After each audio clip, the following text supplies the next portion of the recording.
All right, we got a lot of ground to cover, but let's outline really quick what we're going to do so that we can keep in our mind what the goal is here. Right now, I don't want to tell the whole story of our entire project. I want to tell the whole physics story where we're at. Try to wrap that up. Of course, there's many things we're going to do now, but I'm just going to try to do that right now, okay? And so the starting point is to remind ourselves what the mystery is. Okay, and I think I can do some of this without even writing anything. So we're born into this existence in this world, right? And we have to figure out what it is. Okay, and if we put together the historical story of the people in the past that have noticed something before anybody else did, you know, so this history, this trail of noticing something else about reality, that path has carried us into a different way of seeing the world each time, right? And I'm not trying to get into whether or not each of those perspectives were more right or less right than each other. The point is, historically, some things had never been noticed until a certain point, right? And you notice, and it builds another perspective or another way to look at things, or at least a specific item to be looking at that you hadn't been looking at, or property of reality, right? That collection of things we've noticed hasn't yet coalesced into a story that makes sense of the stuff we're noticing. Okay? This is the general problem to begin with of reality. We're in a world, an agent arena environment, okay, a relationship happening, and we haven't figured out the arena or the agent yet. Now, most of us, of course, as we go along through life, we're relevance detectors, right? We're trying to figure out what's actually relevant, and when you think something's relevant, it's the thing that frames your perspective. It writes the rules of what you're supposed to be paying attention to, first and foremost, and therefore builds the background notion of what reality is for you, okay? Most of us as adults stop growing that way, right? We're no longer challenging all the things we assume. We kind of just set in to believe in one thing about reality and think that's it. Yet, we don't address interpersonally very much that it can't be it. And we can say that unilaterally for everyone that's ever lived. Why? Because there's an objective sense of what it means to have explained reality.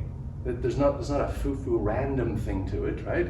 There's a lot of ways you can interface in the topic, but the most scientific way to talk about what reality is to lean on what we've measured reality to be, right? To use our measurements, our best measurements of what reality is constructed from, what it's composed of, what it is, why it's organized and shaped and structured that way. We don't know, but we do know that it is, right? So unless we have a story that explains the actual constructive parameters of reality, the fixed things that determine everything that we see around us, right? Yeah, we don't know why, but they're there. So unless we have a story that explains the why and makes it obvious why those parameters, first of all, exist in reality, second of all, are part of the inherent necessary structure of reality, it can't be removed, right? There needs to be some sense of, oh, that's why. I get it now. It has to be an integral story, a piece of reality that means something to you before you've got a story at all, right? And right now we don't have a story at all. What we have is a list of things we understand mathematically, the way we know how to frame the world. For example, I want to bring in some characters that are going to be important to us. Of course, first one here is pi, okay? When I'm referring to this number, I'm very specifically defining it to be in its base 10 digit formation. So just to give the terminology on the ground floor for everyone to follow. I'm always going to be in base 10, right? Unless it's not directly obvious otherwise. We're going to make every comparison that way, but there's going to be a reason. So roughly one thing you might say in mathematics is that we have to have a way to frame things. So you have to pick a base. You might want to say that, right? Mm-hmm. And base 10, you might think we picked just because we have 10 digits and therefore suspect that it's entirely random and there could be a much better base or should be a much better base. Okay, it feels very fair because you need a reason to pick base 10 in order for it to be a thing, right? Mm-hmm. There is another base that we know. Do you remember what it is? The most important base? Well, I mean, they go, okay. And this is the base of hyperbolic logarithms, right? And it's base 10 digit representation has a value of this, okay? So these numbers I'm going to bring up, but I'm not going to actually keep track for us because we have it on the papers and so on. To shorthand these are right, I'm going to assume that you know how to either look up what its value is or you already know what it is, right? So these numbers are these all represent actual numbers, but they also represent geometry. So pi is an associative number to circles. Why? Because the area for a circle equals what? The area for pi times diameter, Pi r squared. pi r squared, right? Yeah, that's the area for a circle. There's a lot of equations that do with circles where pi shows up. But here, look, notice if we're talking about a unit circle, then r is equal to 1, right? 1 is also a very important number. I might want to put 1 first, okay, in our constructive. Why? Because we build the entire numbers, the field of numbers, from just 1 plus 1 plus 1 plus 1. We fill it all out, right? We have these operators that fill everything out. But in that field of numbers, these come out as not fractions, whole number fractions between anything, right? They're unique decimal expansions that geometrically connect the field of numbers we get, okay? So it's a very useful set of parameters we're going to care about, but we're only going to care about ones we understand geometrically. All right, so if we look up online, most important mathematical constants, which ones do you think would be the most important that we've ever discovered in all of math? We haven't got to physics yet. So a mathematical fundamental constant that represents some sort of geometry, which ones pop to mind? Constant outside of pi? Yeah. If we look them up online, they have a list of them for you. You might recognize this one, the alpha Phagon constant. Have you heard of that? No. Oh, you're gonna have some fantastic videos to be introduced to this. Yeah, I'll probably link to them, but the alpha Phagon constant and the delta Phagon constant, these are constants in nature fixed in things that repeat. They're cyclic, but they also bifurcate. So you can think of it as there's two orthogonal expressions of it, but there's a bifurcation. And whenever anything bifurcates in reality, these constants determine the bifurcation. All of them. It's the limiting difference, even in the Mandelbrot set. How they split? How the splittings happen, yeah. So the ratio between this split to that split to this split to that split, as you go down from scale, that ratio is fixed between the splits as you go each time, okay? And why? I mean, on some level, you might be mystified about why pi is representing the circles, right? Or you might take it just as the fundamental descriptor. When you happen to close to a circle, then the value which you're wrapping around it is to pi, right? So you might just say, okay, I'm using that to define when I have circles. I'm using this to define when I have things that are hyperbolically logarithmic, right? When they're hyperbolically connected. And they have these two parameters to define when things are bifurcating, they're splitting, okay? Another really important geometric number, the one that represents the Giesecke constant. Okay, the value for the Giesecke constant, by the way, it's probably unfamiliar at this point, 1.01494160640965. Now, real quick, here's something very important. In physics, we care about making predictions out to something we could measure, right? If you give me a prediction out to 4,000 digits, I'm going to not care about everything past where I can measure, right? So how many digits do I list here? 1, 2, 3, 4, 5, 6, 7, 8, 9, 10, 11, 12, 13, 14.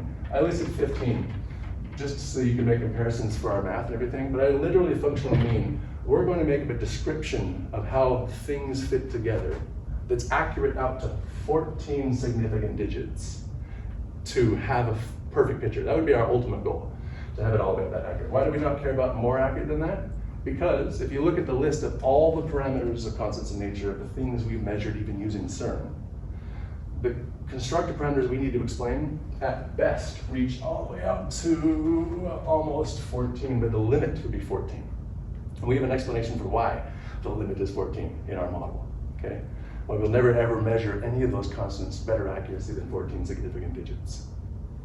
Follow me so far? Okay, but, so that's a limit of measurement? That's a limit of construction, of constructive balance. So we're going to be actually describing a balance that's fit between 14 significant digits. All of its pieces fit each together out to 14 significant digits. But randomly out there, maybe, who knows? We can't measure past that. But when you say we can't measure past that, there's, whether you're looking through a telescope or a microscope, right? We're saying, that would say that we're at the midpoint between the biggest thing and the smallest thing. Okay? Is that true? Yeah. There's a that's maximum. why it would be 14 digits out and 14 digits in. Yeah, you can't peer past 14 digits. Why? Because past 14 digits, there's no more constructive balance. The balance has now got random influences involved now. Inside the balance domain, made up of all certain fixed number of parts, the way that they interact gets cut off itself at 14 digits. So imagine you got a fluid randomly oriented. All the pieces are moving random about inside. Okay, or all of its subparts, and you think it's having waves in it, but they're randomly moving waves. In order to go from a random distribution to a distribution that's not random, anything just go from random to not random, but stable. It has to continue. It has to be some sort of loop that goes over and over. That thing has to, if it's not infinite, it has to be internally balanced. It has to be doing something against itself on the inside. Because if it's not, if it's requiring some sort of stability coming from the exterior boundary and it's infinite, then it's incomprehensible. It's not even a system anymore. You just undid what your thought experiment, right? The only way you can have something, a distortion, a bubble of something, or anything balance about without having an infinite boundary is to have a quantum amount, a fixed amount of energy that's internally wrapping around on itself. Right? Internal boundaries are being formed, but they're all against each other doing something. They've got a rule for how they close against each other.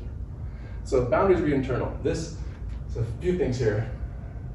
These digits, we carry out to 14 significant digits for all of these numbers. Okay? So if you want to be really technical, you should write them down. No, you should just from the start, write them all down at 14. I write to 15 so that when I'm doing math and comparing, sometimes the carryover does something, right? That's why I keep out to 15. All right. And I already have these in the list, all the numbers written down. I'm just going to write them mostly as symbols from now on. Okay. Well, why do we care about this number? What is geometric about this number, the Giesting constant? I don't know what that is. It represents the minimum 3 manifold, meaning if you wanted to come up with a way to twist things 3 ways and have them close, this constant comes out as the volume that you trap. Now, you can't actually trap that one because it's closed barely, but you wrap it so it's not double covered. It's now going to fall apart. If you double cover it, you get the... When you say double cover it, well, back up a second. Yeah. That represents the volume. It represents a volume. Well, here in this one, this is. But wouldn't that be 2.02. times some diameter at some point? Because the volume would be bigger or smaller depending. No, it represents a fixed volume complement. Fantastic question. Fantastic question. So, ask more. Ask more about that. Okay, like that I'm confused about, because why, a big tornado would have more volume than a small tornado. Mm-hmm. So why isn't the diameter? Could you take the small tornado and make it smaller? Forever? I suppose you could. There'd be no cutoff. It would eventually disintegrate, right? It would. Why? That's a good question. Why? It's an intuitive leap, but at some point you'd hit a maximum curvature that it would disintegrate because you. Good. When you reach that maximum curvature, and now you have a tornado that is maximally, not just on one boundary, but all of its parts are maximally twisting, because there's a limit, then you're now forming this.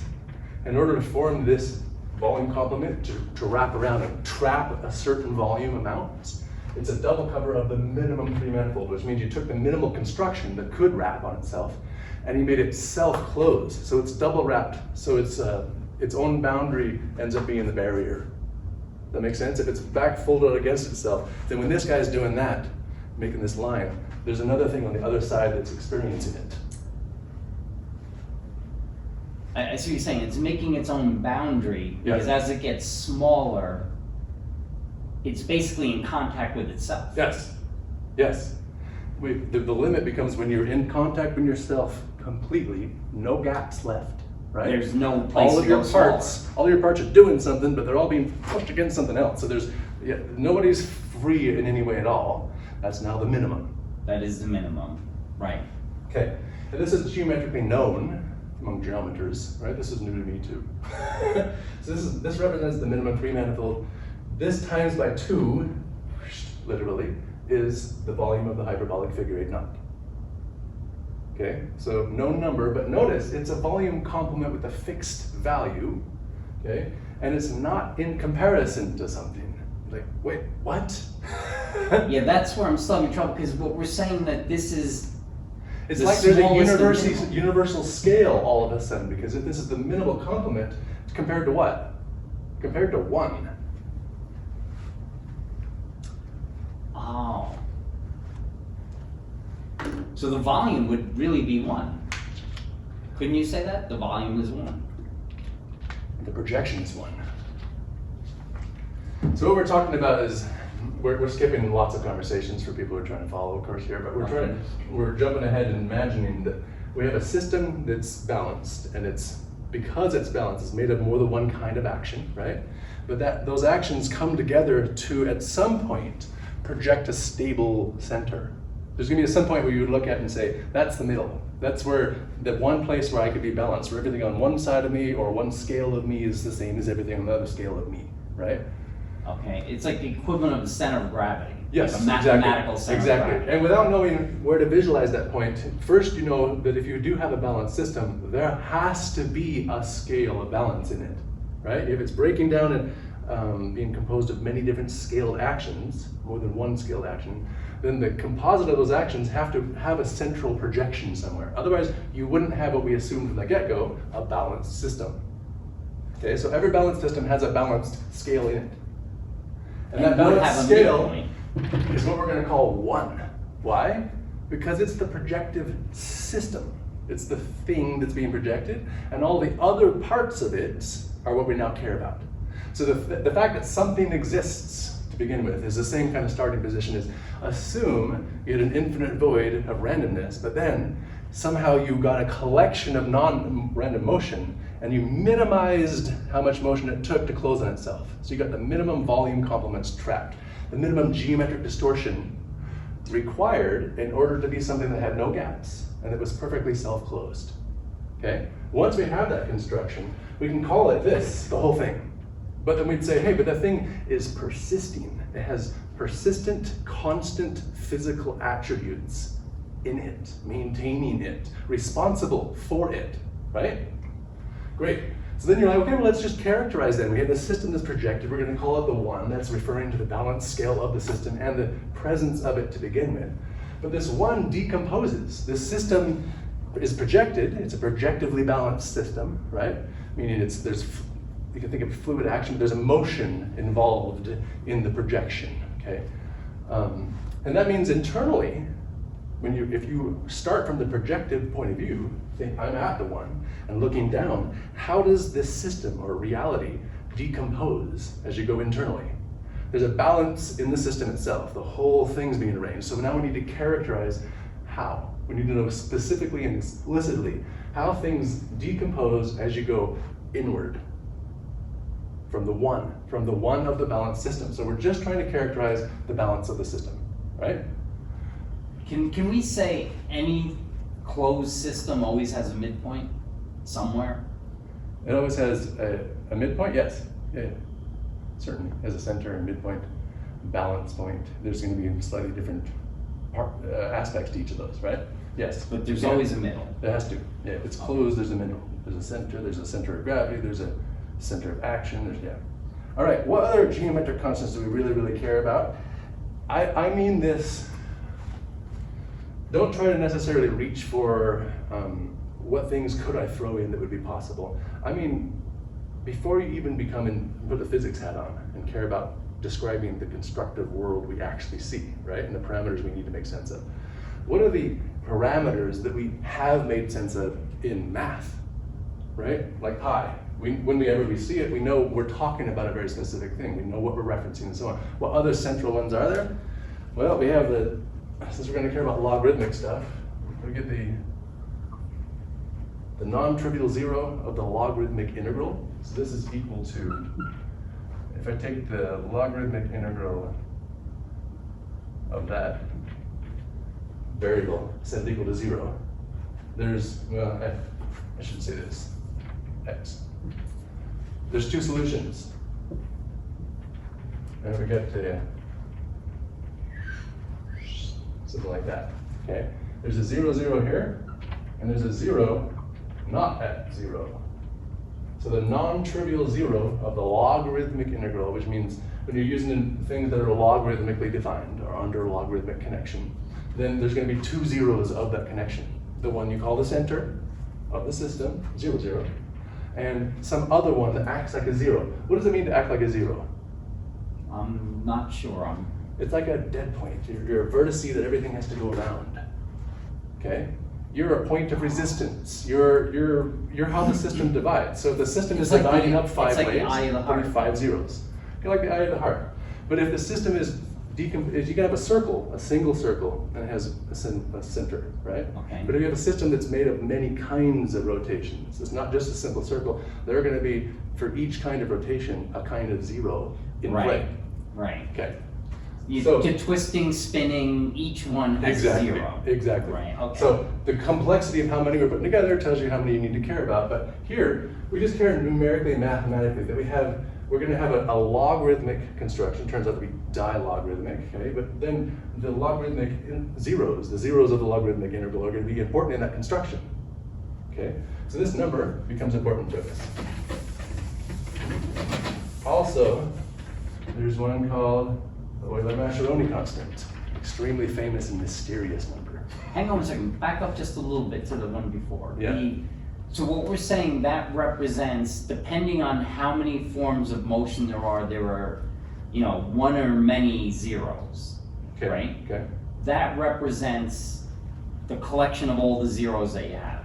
This one? Yeah. No. This one represents the two zeros in the connection we call logarithmic, in the dilogarithmic connection. So if you have a logarithmic action and another logarithmic action being balanced against each other, you have a dilogarithmic balance, then that thing will have two zeros. And the chart of the logarithmic integral, the numeric and mathematical things that we haven't done any physics yet at all, just has a specific value where that connection happens.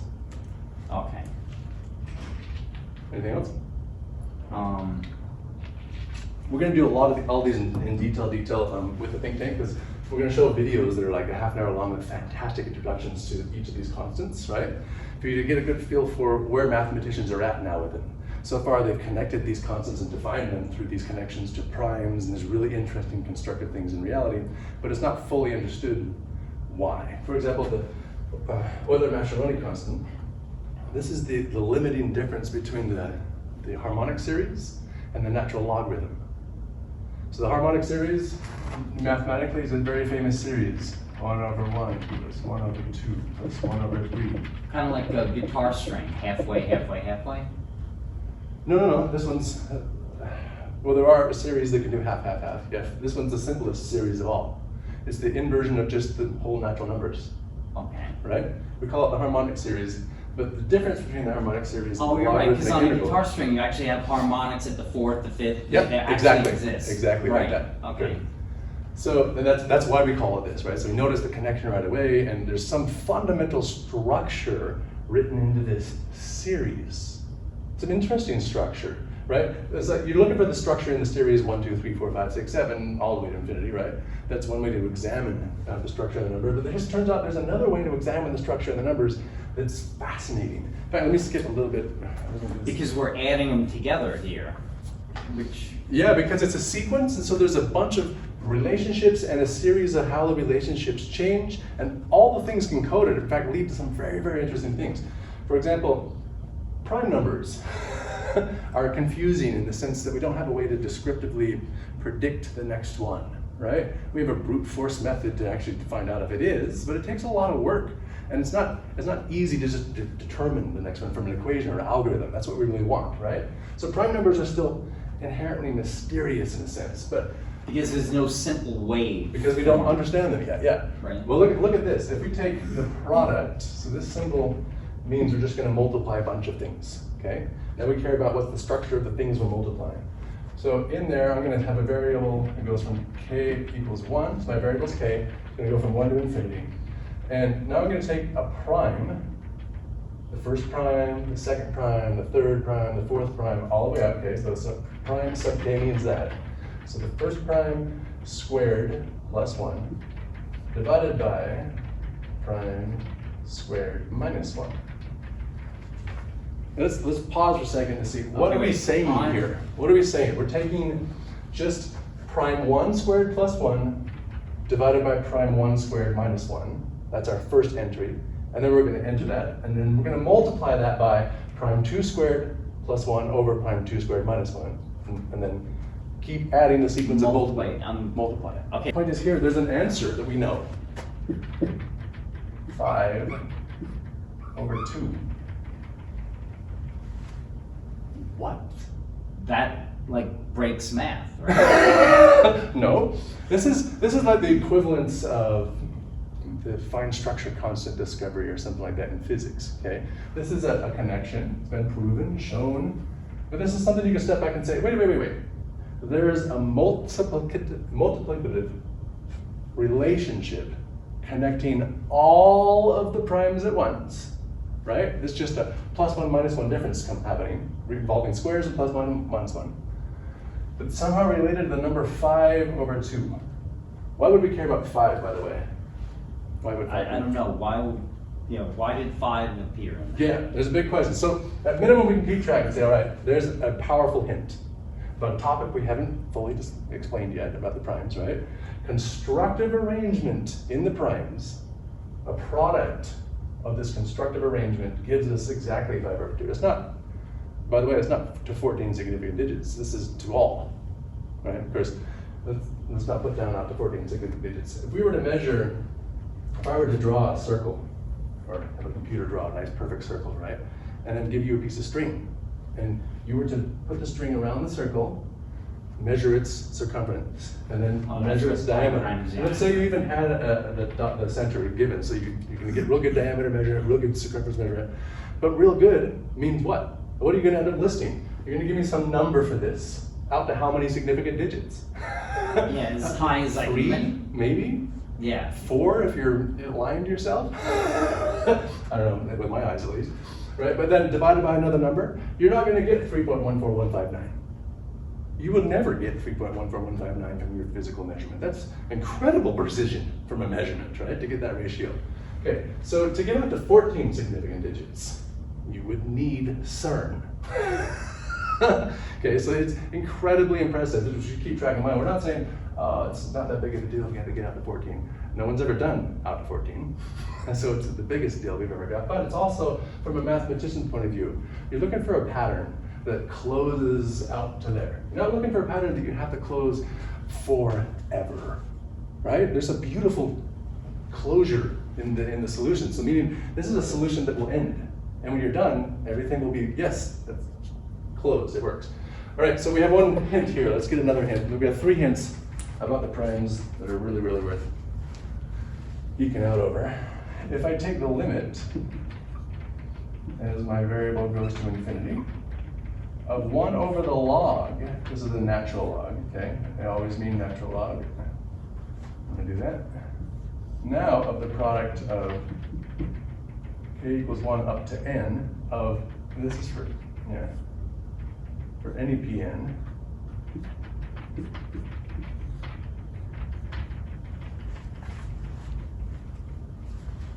I think, try to keep in mind what we're actually even saying here. There's a lot going on.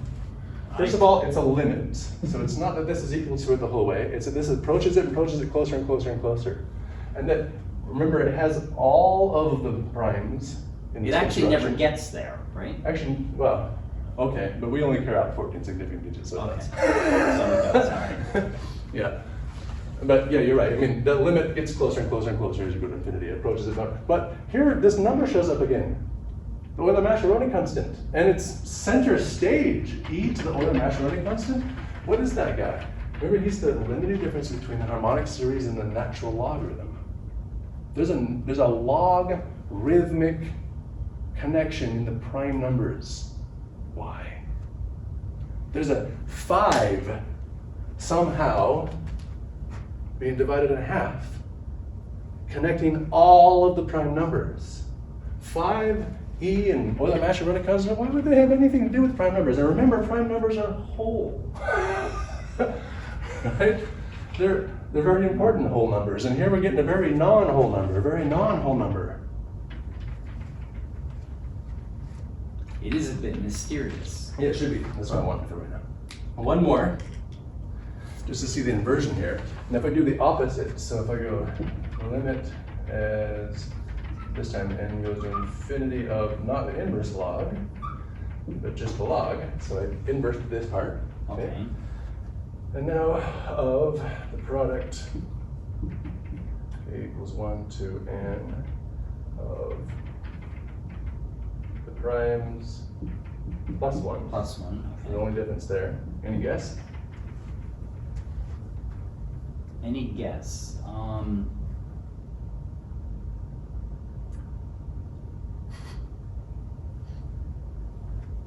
It's fun to try to guess. 1 over EY, maybe? Oh, fantastic. Did I guess that yes. right? Holy shit. That's actually close. The only difference is, whoops, pi squared over 6 is in there. Huh? Yeah, so it's the exact inversion. Notice we have two inversions happening here. A sine inversion and a power or inverse there, right? And here, you guys, okay, well then maybe we'll get an inversion there. Fantastic. There's a pi squared over 6, and there's in the zeta, terrible handwriting.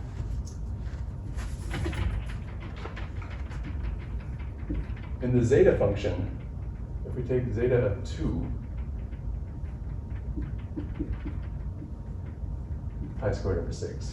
The zeta function is it's almost like the harmonic series, but it's the generalized one where you can go to some power. Here we're going to power of 2. So 1 over 1 squared, 1 over 2 squared, 1 over 3 squared, no. Okay, so when you put the 2 in there, you get pi squared over 6. Okay, but we're not putting a 2 in there. We're doing a plus 1. So. Oh, okay. Well, this pi squared over 6 right here, I'm pulling apart from the inversion of that. So we have this part, which is the opposite of that, but we have another pi squared of 6. And the pi squared over 6 is known very famously from the Basel problem as being the solution to the second entry, possible entry, of this modified harmonic series, the harmonic series that's generalized to any possible power. When you put the second power in, you get pi squared over 6. Another mysterious collection of whole numbers that leads to a definite not whole number. So my point is, we're noticing in math alone that there's constructive relationships that are mind-blowing, right? They're there, but why? Yeah, I know. That's the thing is like, why? Because it's not what I would have expected. This was discovered by Euler. Still today, the brightest mind we've ever had. He was the person who was widest awake and paying the most attention. He literally came up with more new ideas than any other human being that's ever lived, and he wrote them all down. Okay, so somehow he was seeing more than everybody else and was discovering all this stuff. And we want to try to catch up to this. So we're trying to give a little primer here to make it a little exciting. First thing, all we care about so far now is that we have this list of geometric numbers that are fundamentally important. We write down a couple more. We've got Gauss's constant. We have the lemniscate constant, the first lemniscate constant, and the second lemniscate constant. They're all kind of connected to each other and defined based off of each other. And we have let me give some more room.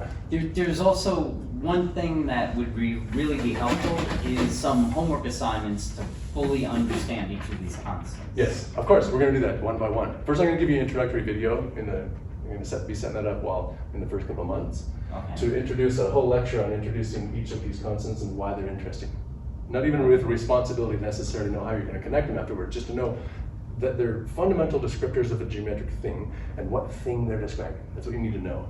So that when you see one, you're like, aha, I know what that is. It needs to be a character in your lexicon, in everyone's lexicon. So these are important. But I want to first, at this point, just get an idea of which ones we're going to be doing. Okay, so at this point, it's a rough overlay of how much you're going to be introduced to or try to start feeling comfortable with. But also, hopefully, you might recognize some of them from geometry at some point. They are the fundamental constructive parameters in math.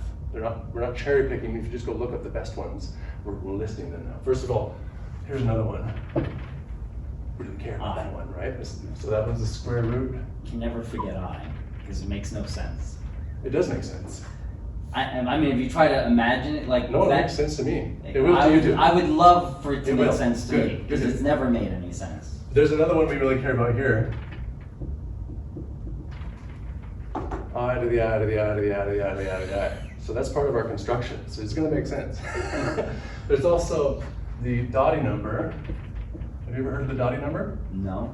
If I you think go- I remember you once mentioned it, but I forgot what it was. If you hit cosine x equals x, so you recursively set cosine function and say, okay, and you keep going, you're going to enter and use that number now. You enter. There's going to be a number where this goes to a fixed point. So this is the fixed point of the cosine function. Call it like a Lagrange point. Okay, so Okay. in the circular functions themselves, right, we have the cosine So function. that would make it a kind of spiral, wouldn't it? Let's put it like that, cosine, sine x. These circular functions, by the way, I'm going to put these on the list of important things we need to care about. And the hyperbolic versions of them. They're also constructively fundamental in the way we make sense of the world, right? So there's not a lot, this is also used as a functional thing, but it's very related to all of them. Okay. There's a few more, but they're all geometric and, well, I think I might need to write down this one. Right? So we also have omega 1 and omega 2. And these are two different periodic frequencies. They're periodicities that are connected to each other. So when you have a system that has two periods in it, two things that are rotating, but it's got two frequencies in the rotation. These are mathematically constructively the most fundamental. Why? Because they relate directly to the gamma function. Okay? This is one of the ones I want to leave us our mystery on.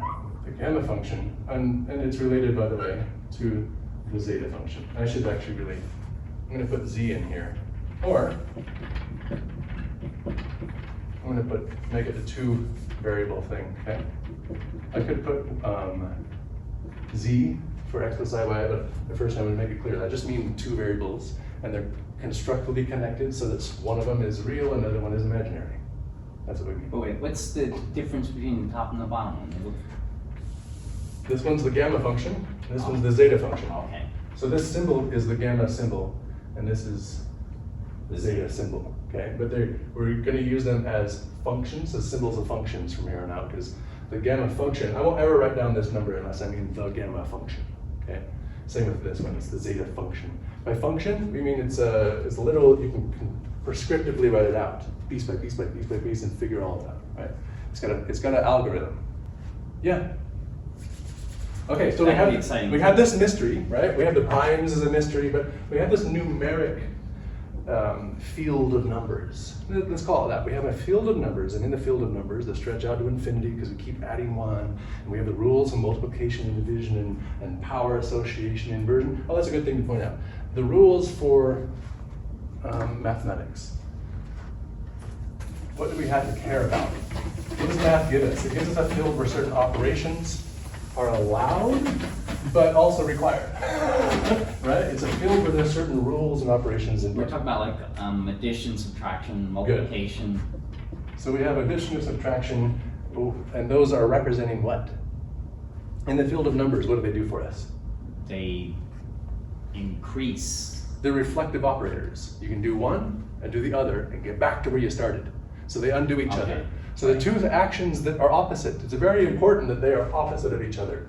So you wouldn't want one and not the other. It'd be a weird system. You can plus, but you can't minus. Right? So in our system, that's what they're coding fundamentally. We like to think of them as a certain way a lot of times in a restrictive way, like it's one marker and two markers and three markers. But the field of numbers themselves have more than just that encoded in them.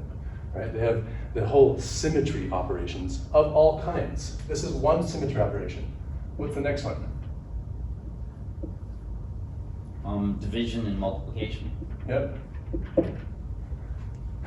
Here's the thing. In the field of numbers, where can you add? Where could you be and add something to it? Spot. Pretty much anywhere on a line. Anywhere in the, we're in a two-dimensional plane now. If we go on a plane, where can you, if you're here, can you add? Or are you stuck there? No, you can add. There's no place that restricts you from adding. There's no place that restricts you from subtracting. How So about, it how gives about you- multiply? If you're here and you multiply by 2, then you figure it out, right? Right. Then divide. Oh, there's a place on here that I can't divide. The 0. The 0. Okay, this is a really important realization, to notice that we have a field, meaning a balance of relationships, and that balance applies everywhere for this one. The balance applies everywhere for this one, oh, except for one point, okay? 2 balances that are perfectly everywhere except for one point now. That's what we have. Well, what happens if we go to the next level? That's another operator. Let's do x to some power. And then the opposite would be to the 1 over that Square power. root, right. Right? Okay, great. So I got, let's see, on the number line, it could be above that line, but let's take, if I pick 2 from right here, and I square it, and I'll go to 4, right? And I square root it, go back to 2. Great, it works. Okay. But are there any places where it doesn't work? When you go negative, Yeah. Uh-oh. which is where I screws up the universe. Notice where it fixes the universe. It fixes, I know. I Here- wish I can see that. Here's why. It's like a break in math to me. Okay, it's a break in math to you. Good, this is fantastic. It's a break in math to you because you adopted a perspective that the real number line was the conversation of numbers, and it never was. It wasn't what we were supposed to be restricted to. The number line in which we're doing operations is not a line. First, you have to jump to beat a plane, but I should give you a newsflash, it's not the end of the story. So we're not going from the real number line, the 1D, okay, and where we think that's numbers. That's wrong. It's not wrong in the sense that you can't use them operationally to make sense of the world and measure For things. most and so on. things. For most things, it's easy, but, well, for most individual at a time things. But if you want an interconnected system, it's more full, it's a more complete picture to go to this 2-dimensional complex plane. What do we mean by 2-dimensional complex plane? We're talking about numbers. How are numbers 2-dimensionally associated? What are we even talking about? Right, where Well, remember, the numbers themselves are defining a field of relationships, a field where plus and minus always work, a field where multiply and divide always work, except for a special point, okay, at a 0. But we're gonna be okay with that because a lot of times we're okay with the zeros being where they are. Things go around zeros, right? And we have another operator here. So there's relationships built into the numbers. And our job is to figure out, one, what do those relationships mean? What are those relationships, right? And why are they built in? Because the number line isn't, as it turns out, just one, or the numbers aren't just the number line of 1, 2, 3, 4, 5. There's a whole construction between them. So what we're saying is that it's not about the numbers, it's about the operations. Yeah, it's about the relationships between them. Which is kind of a leap. The 'cause that's field not how of we were taught. numbers is the thing that tracks the place where operations occur. And all of these operations occur in the field of numbers, except there are some unique points where it's no longer true, right? So generally within the field, any random place you could be, yes, there's an action that division means to you. If division happens to you, it's a physical action that meant something, right? And it works anywhere you could be, except for if you're there, it's never gonna happen to you. There's one place where you can't divide, and so on. Okay, so this constructive balance is what we're after, really trying to understand. If we go down for all the constructive things that are set in numbers themselves, that's what we're trying to explain. This 2-dimensional picture turns out not to be the whole picture. There's a 4D picture, and actually, I should make a little caveat. We took a little side route and it looked like a 3D picture. So you got a 3D explanation, then you get back to a 4D picture. These two are kind of closely connected, and I'll show you why. But this is the truth of the story here. Okay. And then there's also 8D picture. What's the actual picture? Well, it turns out that the construction of numbers is internally 8-dimensional and externally 4-dimensional. And if you look at it a certain way, you can ignore 2 of them and just care about the 2. And if you only want to look at 1 at a time, you can care about the 1 also. So externally, we have a 4-dimensional construction called hyperbolic spacetime. Okay, that's how we see it, right? We see You it. say as- external. Yeah, external is what we see. Yeah. Okay. External arrangement that's constructively maintained on a four-dimensional boundary. It maintains a four-dimensional manifold that just stays. So if you're external, you think the world is four-dimensional, except by four-dimensional, what's happening is we're connecting the simplest possible connection we can between two circles, okay? But that connection is going to be quite different from, sorry, a big one and a smaller circle. What's the big difference between these two? There's an intersection in the first one, and the second one, I guess it's wholly contained. No, it's intersection too, it's just a much smaller circle. So there's at least one point where they're touching or crossing, right? So, and what I'm trying to explain in these is we have a two-dimensional circle. If you have one circle, it's a two-dimensional plane. It's a two-dimensional swiping of something, right? Okay. If you have another circle connected to it, it's also two-dimensional, but because you can twist them like this, it's independent two dimensions.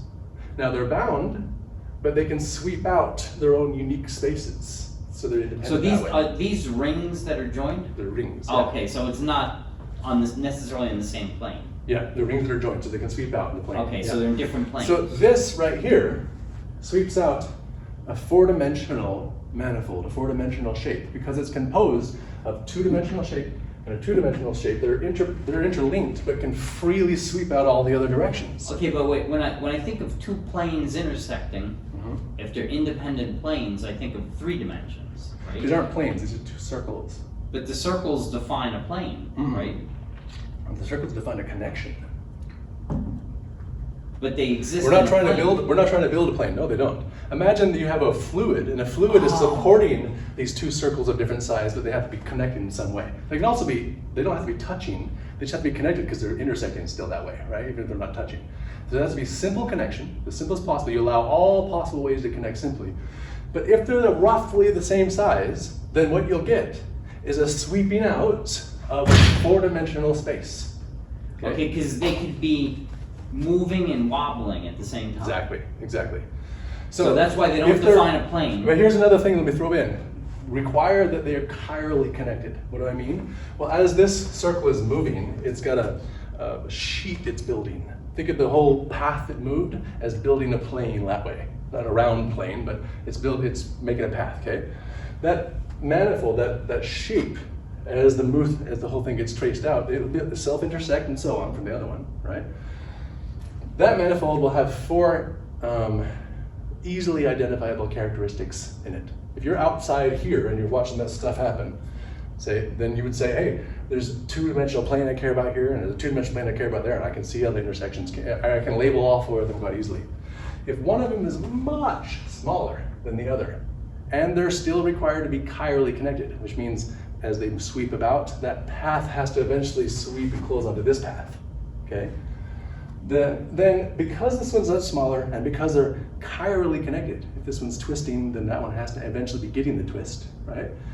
But because this is so much smaller, it's going to be really wrapping up that two dimensions. And what it does is it restricts, like this, the freedom of the big one to go any direction it wants. Now it can only go through this pole. It can swing around like this, which means we went from a four-dimensional construction that has bound itself in a three-dimensional arrangement. Follow me? Right. This is what we see. Einstein discovered if we look real closely, it's not actually this, because this has a dimension, this has a diameter to it, and it's really more like this when you look up close, right? Even though they're different sizes. There's a four-dimensional construction in there. We used to think it was three-dimensional. So the world was projected into like a sphere, just existed, a three-dimensional sphere. That's what we thought it was. Einstein comes along and says, no, it's not a three-dimensional sphere.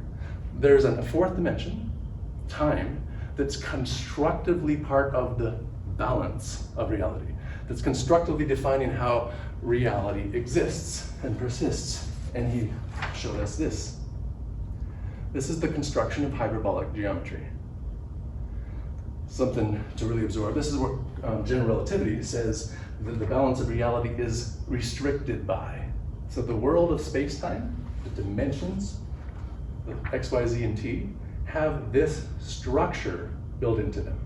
We can describe and explain and account for all the effects of general relativity once we just notice that the structure of space-time itself is four-dimensional under this asymmetric chiral connection. The simplest possible asymmetric chiral connection available gives us this projective geometry externally.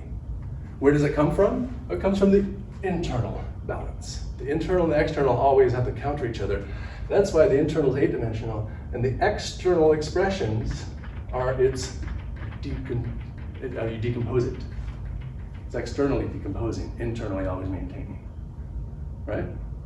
Kind of following? I'm a little bit lost here. Okay, where? I'm not even sure where I'm lost, to tell you the truth. So let me back up. Okay, good. We have, with the first two, the intersecting rings. Let's start there. Okay.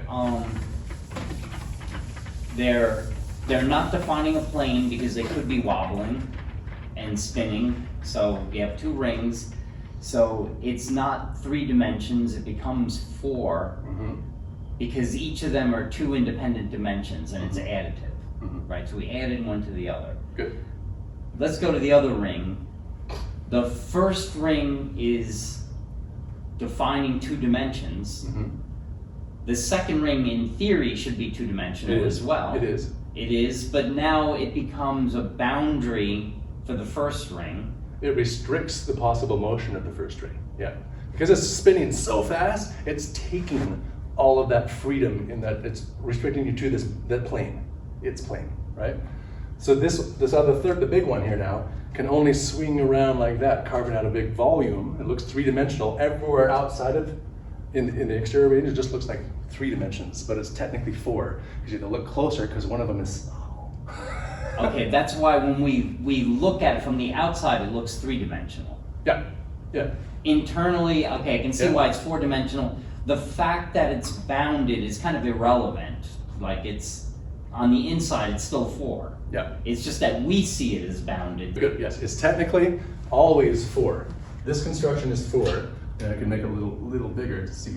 There's always a 2 dimensions and a 2 dimensions. But because they're chirally connected, why are they chirally connected? Because we're talking about a system that's split into 2 things, but those 2 things are coming from the same thing, so they're always got a relationship binding them, because they're generated from the thing that's generating both of them at the same time, right? So that's why they're always connected. All right, good. So 4 dimensions on the outside, but as you zoom out from this boundary that's projecting reality, that's 4-dimensional, and get out, it looks more and more 3-dimensional. In fact, quite quickly, it looks 3-dimensional and just stays looking 3-dimensional. But it's constructively 4-dimensional. Great. Okay, but then we came to Einstein's. Now, that's where I got lost. How do I leap from there to here? Oh, great. This telling us is a simple picture to let us see how it must be 4-dimensional, because it's a 2-dimensional circle and 2-dimensional circle, right? Okay.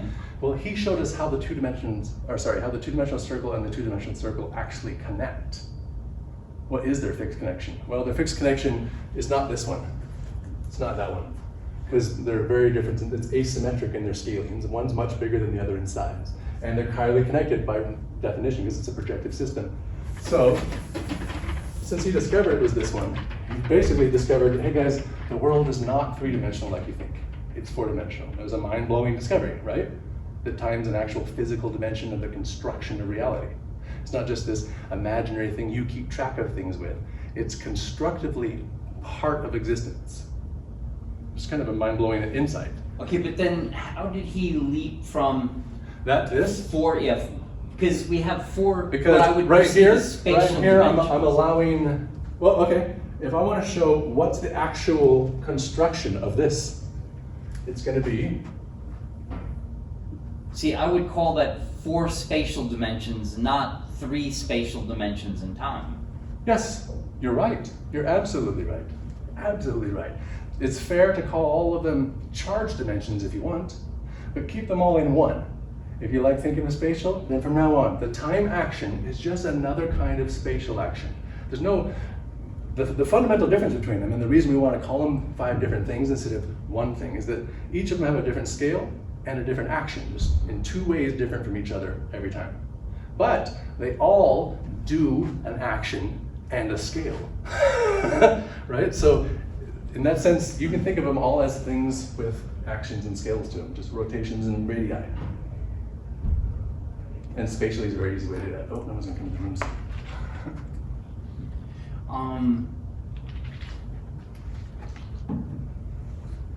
Okay, so it kind of just takes letting go of, I want to call it like mental brainwashing of always trying to see everything in X, Y, Z. If you just let go of that. Yeah.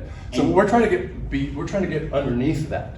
We're trying to actually explain why X, Y, and Z seem to be here. Because they are here. X, Y, Z is kind of a projection of that, the way we perceive it. See this bulk? This volume around here, this is supposed to, right? I cut it off so you can tell that its shape is rounded. That's why I wanted to show the shape. It's like a cone and a cone. Why do we have a cone and a cone? What we're describing here is the chiral connection of the two dimensions. Now, I could have done it like this.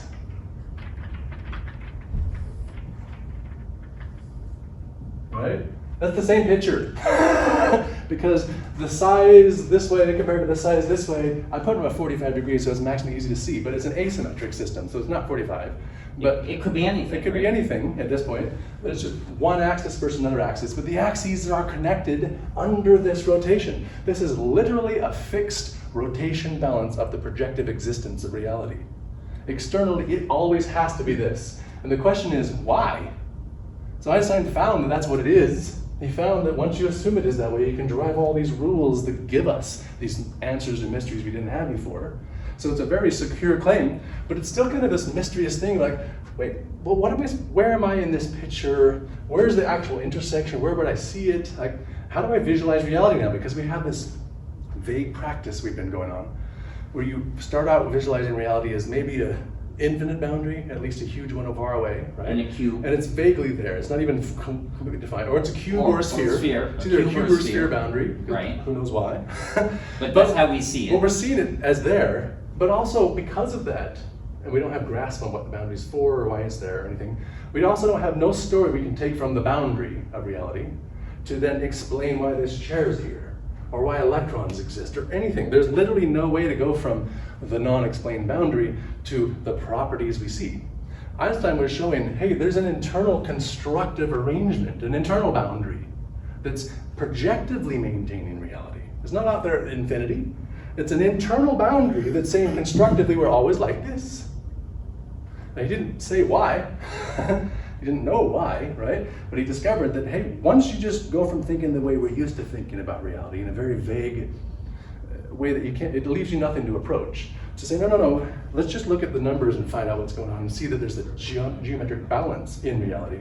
That balance collapses all of the descriptions in a fantastic way.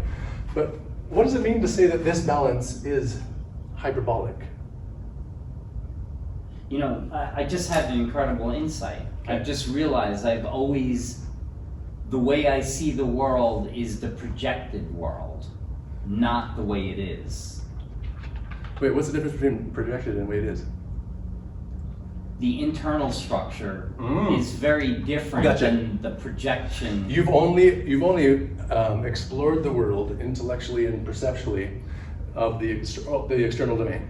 Yes, that's what we're claiming. We're claiming that what's going on now, we haven't got to this in this point, but this external balance is the consequence of the internal partitioning of the hyperbolic figure eight. It's the external expression of the same thing. That's what we're saying. That's why it's so hard for me and other people to think in terms of multiple dimensions beyond three, because we're trying to understand the internal world by putting it in terms of its own projection. Yeah, you started from the assumption of the infinite void with the three, right? That assumption is, and then you try to somehow find another. No, you can't. You started from the assumption that was screwing you up to begin with. Right.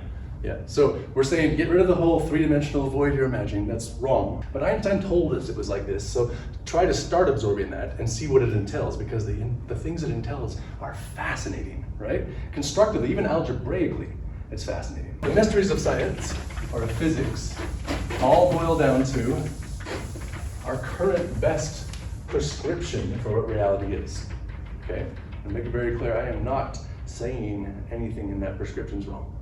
In fact, I'm relying on it being right. Why? Because the most scientific way you can go about getting feedback, or the best feedback you can get from reality is direct feedback, right? What could we possibly get direct feedback from? What's the mystery itself? What's still left to explain? Well, we have the constants of nature.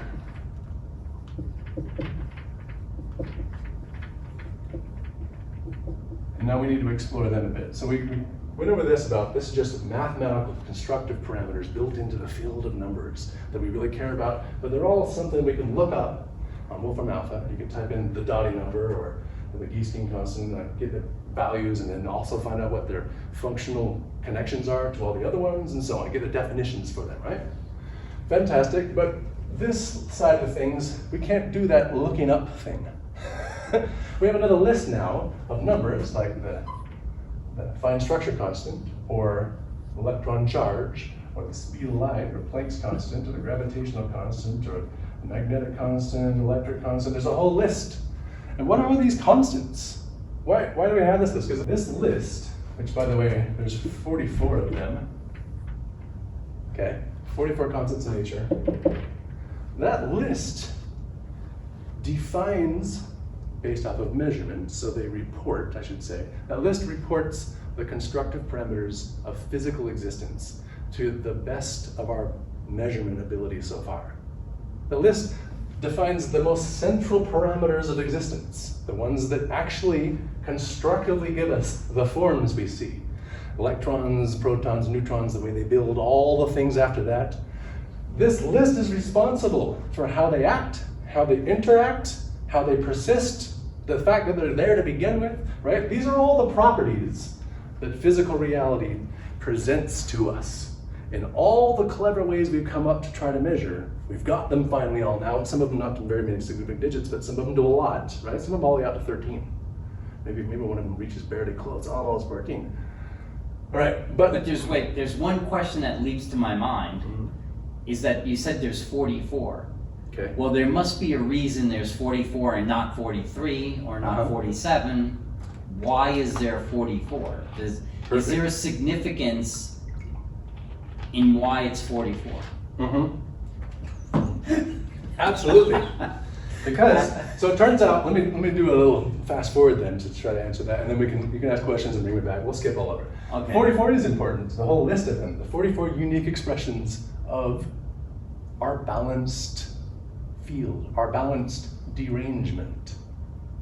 What's a derangement? Before derangement, I would think 1R. Let's go factorials. So n factorial. You've seen that one before, right? Do you still remember it? What it equals?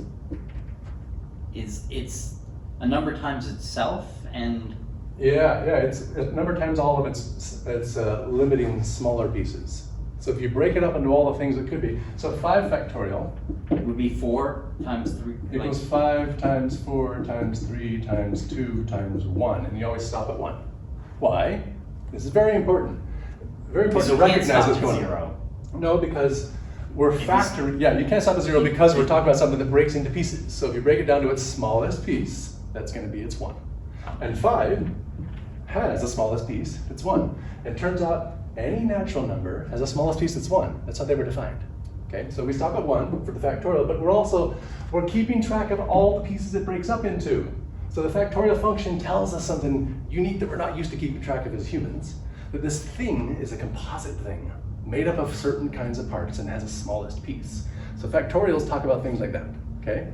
They're really awesome. If you take n minus 1 and then factorize it, this is the gamma function. Right, but it isn't n minus 1 factorial the same as 4 factorial Yes. in that example? Yes, it is. It's the same as 4 factorial. Now here's the cool thing. I mean, the factorial function is only defined for n equals, I guess, 0, 1, 2, all the way up. It's not defined for 1/2 or any other fraction. It's only for the whole numbers for n's. Okay? Okay, but how could 0 be on that list? What would be 0 factorial equals 1 by definition. It means you didn't factor. And if you didn't factor, you're still 1. All right, wait, that's taking a leap because what we're saying is 0 is 1. No, we're saying 0 factorial is 1. It means 0 factoring means you're still at 1. A 1 piece. Yeah, the 1. We're Right. going to make that connection, Okay. yeah. Okay. Yeah, So that you makes didn't sense. factor, so you're still 1. What the kind of point is that even as long as there's no factorization, but as a thing, you're talking about something, so It it's is a 0. thing. No factorization, then it's still a thing. Yeah. Yeah. Yeah. Okay, so good. Important to see that this numeric construction is talking about how things break up. So it's a whole collection of these things, how they factor. But when we change it slightly and do this, then we get something that's, the gamma function is more useful. Why? Because this function turns out to be defined everywhere. Except for at the simple poles, as we go every one along the negative direction. Okay? So it's because those split up there. They go to infinity and negative infinity right at those points. This is the graph of the gamma function. It's showing that the connections aren't all in the plane. The connections are how the plane gets broken up periodically. Wait, but I'm looking at a 3D picture, right? Yeah, you're looking at a 3D picture right now. And this is the real projection and this is the imaginary projection. That's the slight differences between them. It's got two 90-degree ways to look at them. And if I look at them straight down, then you would see this pattern. This is literally a twist and fold map. Like, really try to stare at that for a second. Imagine it's a twist and fold map. All the structure in there is connected to all the other structure. Let me try to point out why that matters. If you tried to start with the grid, so you start with all the points on the grid, okay? But two-dimensionally. And you fill out the whole thing. This grid is giving you association that we call the field of numbers, right? But then the question is, are the numbers between here always perfectly connected? If it gave you the grid, can I keep the grid and make it so they're not smoothly connected? Is it possible? Not like I'm thinking in terms of Euclidean space. Yeah, because if you rotated any of the pieces, then it screws all the grid up, right? Well, it turns out that Euler, of course, found that via the gamma function, there's a way to have this system project a grid with fixed arranged points who, in between all the points, are dividing up, doing a balanced thing. And he found the minimal, simplest way for that to be a true thing. And so what he's really saying is that the field of numbers is constructively balanced under twist and fold division. In between the numbers is a balance of twist and fold division that's repeating over and over and over and communicating. And Okay, but right now where I'm having trouble, you're showing the list of numbers in 2D space. Okay, well that's the first leap. Why am I looking at the list of numbers in 2D space and not? You're putting them in 2D space in your head. You're saying there's a grid, and the grid is what we care about. There's grid meaning 1, 2, 3, 4. There's a regular order to the world and so on from the grid, okay? But the point is, or the question is, well, can you have a grid? Because if we're doing the number line for all of our math, we need the grid. We need that structure. But the question is, can you have a grid that's self-responsible? Does it make sense? A grid that projects itself. So we still have this very fascinating, useful repetition to make use of order and structure. And he's like, well, if it's self-responsible, it needs to be internally divided. It can't rely on the infinite boundary. So there has to be a construction between each of the numbers, each of the whole numbers. There has to be a way that they connect. And he searched for the way they connect. And this gamma function defines a way that you can twist. This whole thing can be twisting, but the points here and here and here, all those points won't be moving. But the stuff in between can be doing all kinds of stuff and still maintaining the grid. And they just continue Is that like doing twisting that. the paper, like so to speak? It's twisting in 5-dimensional ways. So rotation against rotation against rotation that always leaves the permanent grid. You don't have a picture for it yet, but we got a lot to develop before we get there. That's why I'm struggling. But yeah, you should be struggling at this point. Because first of all, the gamma function, I assume, is a new thing for you, right? Absolutely. Yeah, okay. So at this point, just try to gather that there's a giant mystery here. and that some of the biggest minds in history have kind of put together some of the clues. That there is a way to constructively get this repetitious pattern on which we do all these operations and so on, that's self-generating. And in order to be self-generating, it would have to be breaking up. He found a way in which the internal parts could be breaking up to make that consistent projection. Okay? Okay. I don't fully see it right now, but I guess we'll get to it. Yeah, this is a small side note here. Okay. Why do I care? Because the gamma function becomes a central player now. If we're trying to talk about the rules for how things decompose, and we ultimately want to care about how they fit together too, right? The first step is to know how they differentiate. How do they break up into pieces?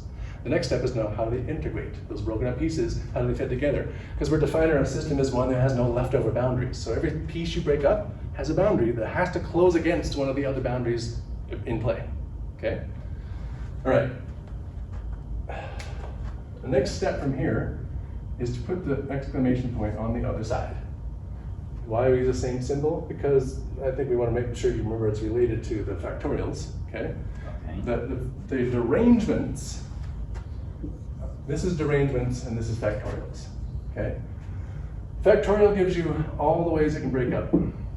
The derangement says, I want one more restriction. I want to make a balance from pieces that are all in motion. Let me just back up 1 second. What we're really saying is this thing could be divided 5 ways, it could be divided 4 ways, 3 ways, 2 ways, or not divided 1 way. Multiply them together, and this is the total number of ways you can divide this thing. Yes. Okay. Great. Good. Like, so you know how divisible it is. Right. From that. Yes. Right. It's like and this one, you want to know something even more restricted. You say, okay, I have a system that can break up that way, but I don't care about one that self-closes. So I want a derangement. I want an arrangement I can go through. I can do this one, and then this flip. I can do this one, and I can rotate this way, and I can step this way. I can do all these. I can do these sequence of events, and when I do, I come back to where I started. So I close. Okay. So if it's a closed derangement, or if it's a derangement, then it's a closed sequence. And all of the parts of the stipulation is a closed sequence under perpetual motion, which means all of its parts are doing something. There's none of the pieces we're talking about, none of its subfactors, are pieces that are holding still. Why? Because the projection is the only thing you get to hold still. All of its smaller parts are doing something to maintain the projection. So derangements fundamentally characterize a sort of thing we really care about. Things that break up into pieces, and then things that are cyclically using those pieces to close loops. Kind of follow? Okay, kind of, but I might need to see an example. Yes, of course. We're going to do many, many examples. I need to go faster to get to your story before it breaks. If I do the derangements of 5 things, the derangements of 5, that equals 44. And it doesn't matter what the 5 things are. In any system that can be broken up, if it has 5 bases, 5 kinds of things in it, then that thing will have exactly 44 ways to use those possible pieces to close a loop.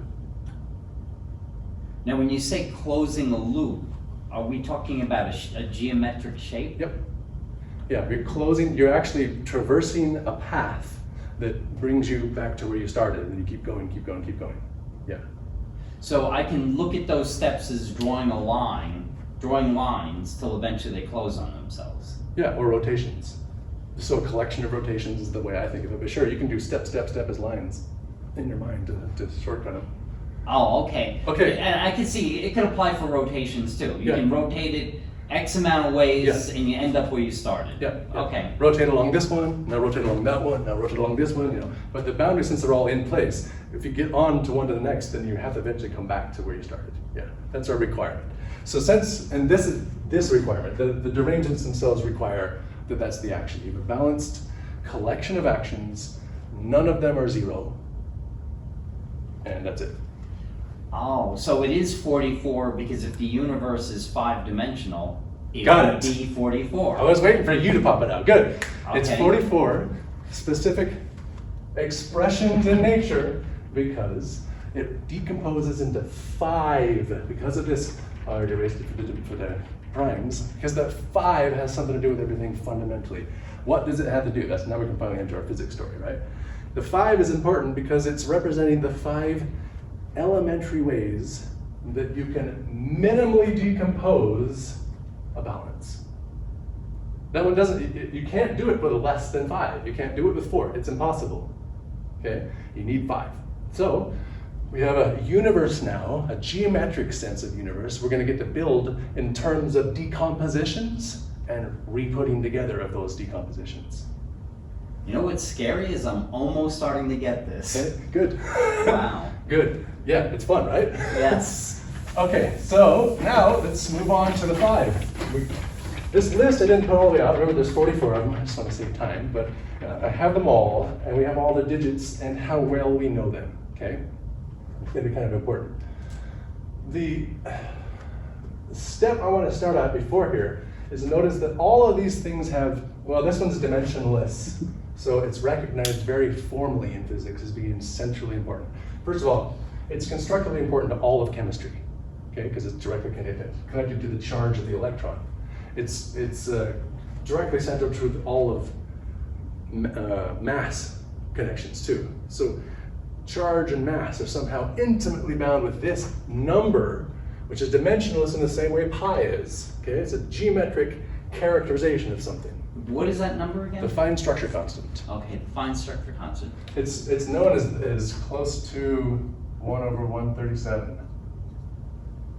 It's not exactly, but it's close. People like to remember that because there's the mystery about why it has its value. We're going to erase the 1 over 37 because we're going to be explaining why it has its value in steps. First step, I need to first notice that except for the fine structure constant, the rest of them, well, and the gravitational coupling constant, that's also dimensionless, and any of the other conversions between mass of electron, mass of proton, or relationships like that, except for the mass-to-mass comparisons and the fine structure constant, the rest of them have dimensions. Big leap here, but they're also standardized dimensions. Now, I don't mean standardized in the sense that we picked one and we're just going to go with that. I don't mean that at all. I mean the dimensions we prescribe to these constants. When we have a number set out of them, there's a number, and that number has a very specific set of dimensions. And the dimensions come in time, in units of seconds. This is the fundamental unit of the expression of that dimension we call time. Okay? Time's just a name we're giving to a certain kind of action. We're just putting the label time on it. But since it's an action, it has to have units. Units are going to have an action of expression, so we're going to call it seconds. The next one is length. And that one's in meters. Charge.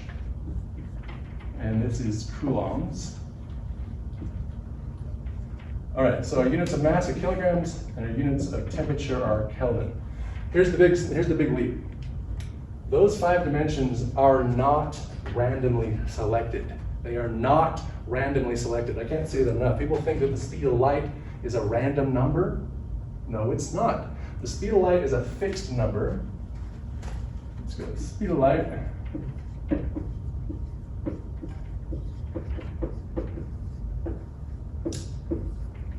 It's defined as this number, like pi is 3.14159, right? It's a number somehow geometrically encoding something that tells us a fixed relationship between the dimensions of length, meters, and the dimensions of time, seconds. These elementary dimensions are on purpose fixed by scientists, and we call them the coherent set of dimensions. There's only one. Okay, they are intrinsically fundamental. So people like to really get confused because they're saying, oh, well, you're saying that I can't put the speed of light in feet per minute. No, you can. I'm just not saying that's a constant of nature. It's not a constant of nature unless it's referencing a relationship between the fundamental dimensions in these units. Why? Why does it have to be in these units? Because when you're comparing 12 inches, foot, 1 foot, right? Changing units between like that. If you change a unit on just one dimensional thing, it does nothing, it just converts it. Now, if you want a relationship that has 2 different kinds of dimensions, like mass, and charge. If you want to change your expression of mass, you have fucked up your relationship with charge. You would have to multiply it by the same amount, which would undo what you just did. There's no point. There's a connection between time, length, charge, mass, and temperature dimensionally, such that there's a minimal arrangement in the dimensions. Such that if I wanted to change one to feet versus meters, then my equations in physics would all get screwed up. They would all require an extra constant out in front, and a weird one at that. It's the relationship between the dimensions that really matters. So you can't change one without changing the other. The point is the constants of nature are there encoding the relationships between the base dimensions. And that's difficult because people don't want to address that the speed of light's number could intrinsically mean something that we haven't figured out, right? Well, then that number means something important. Yes, because these dimensions are important. They're fixed in the construction of reality as the minimal expressions of a certain thing. Why? Because that certain minimal expression is physically there, part of the construction of reality. But that's saying that a meter means something specific. It does. A meter means something very specific. And a second means something very specific. Yes, it does. That's why we can't just compare them. That's why the relationships between them mean something very specific. Okay, but what does a second mean? Right? Yes, let's get there. I'll take that one there. Let's go with theoretics. Yeah, right here. To describe the bottom possible, let me back up. When we start the system, we recognize, first of all, that there are limits to these. Okay? There's the Planck time. Ooh, red one's dead. The Planck time, there's the Planck length, there's the Planck charge with a Q, there's the Planck mass, and there's the Planck temperature, the big T. These 5 constants, what are they? They're measurements we've made, right? Well, let me back up. They're not measurements we've made. These are the measurements we've made, constants of nature. And these constants and the physics equations that relate these constants to us have shown us that there's a coherent system of units that require our dimensions to be fixed to these 5 to make the simplest description of all of these at once. Okay? Now, let me reiterate, if you're only talking about a one-dimensional number, then yes, converts it just fine. If it's 2 dimensions, your conversion is ruining the relationship between the dimensions. Okay, that's why we care about these base ones. Well, in these base dimensions, there is a value for each of these measured. I keep saying measured. Implied from these constructively. These interactions put in these base sets of dimensions tell us that there's cutoffs from the constants themselves, right? There's a limit to time, a limit to length, a limit to charge, mass, and temperature. And these 2 are minimums. Planck time, Planck length are minimum cutoffs, and the charge, mass, and temperature are maximum cutoffs. Now in our picture, we're going to have internal and external also. We haven't gotten to that yet. Right now we're just noticing that there are cutoffs that physicists have implied from the existence of this list. Okay? Okay, that's interesting. Minimums and maximums. Well, Planck time is the smallest measurable unit of time, but Planck charge is the maximum charge it can possibly be. Yes. Yes, that's exactly it. So the Planck time. Well, is there a minimum charge then? Or that, I guess that would be 0, so there's no point in measuring Exactly. it. There's a minimum charge 0. Yep. And a maximum charge. And minimum mass 0, and minimum temperature 0, which is Kelvin. Yep, exactly. So the Planck time, we'll start with 5.39, 1247, plus or minus 60, times 10 to the negative 44 seconds.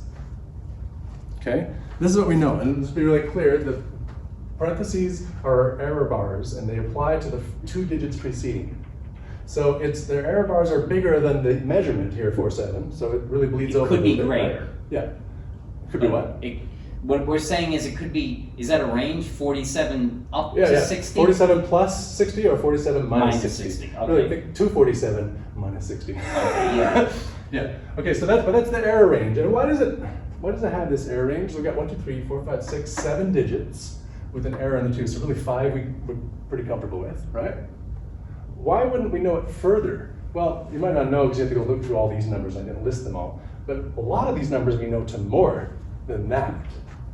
So if we're deriving this from the limit of those, why is it we can't get past the first 7?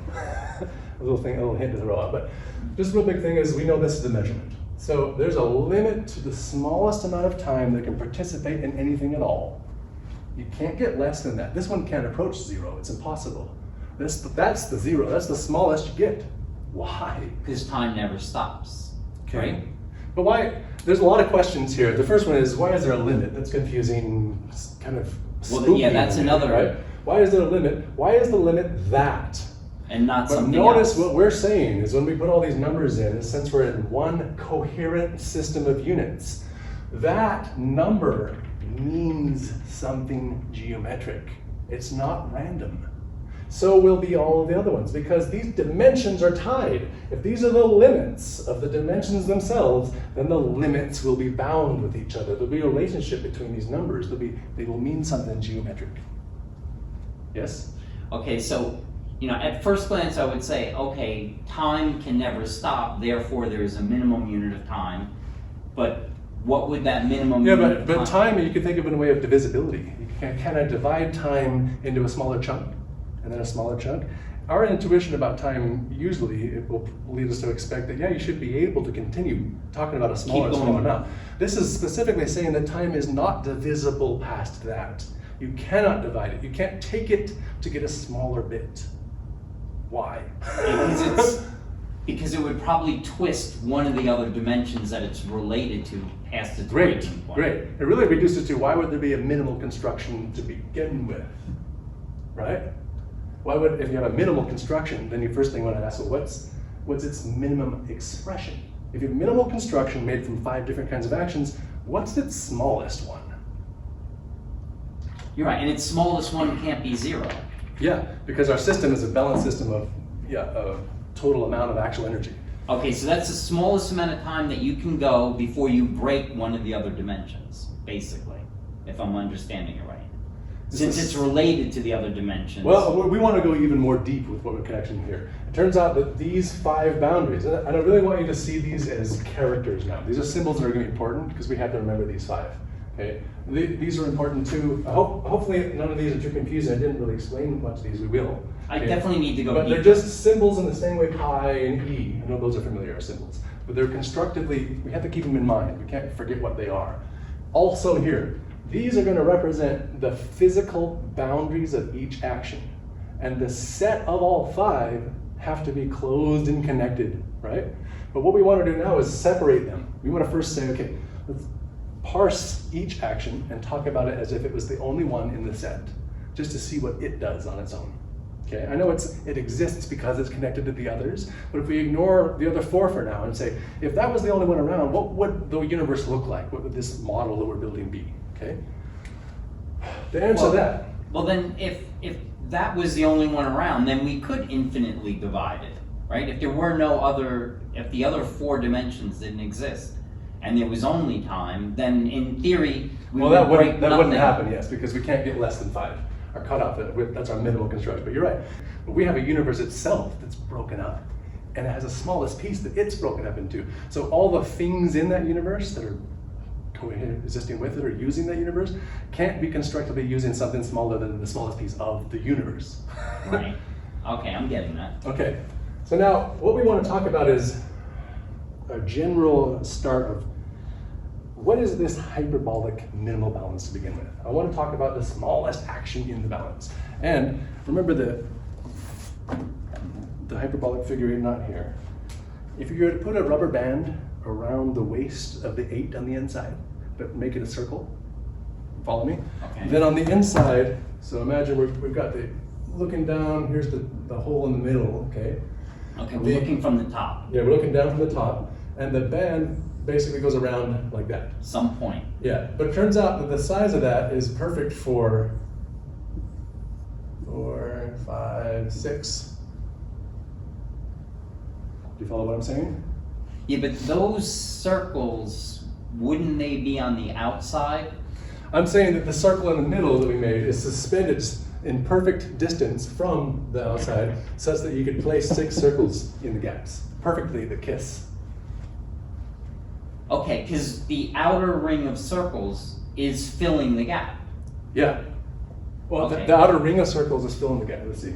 What are you saying? What I'm saying is that if I'm looking down, Mm-hmm.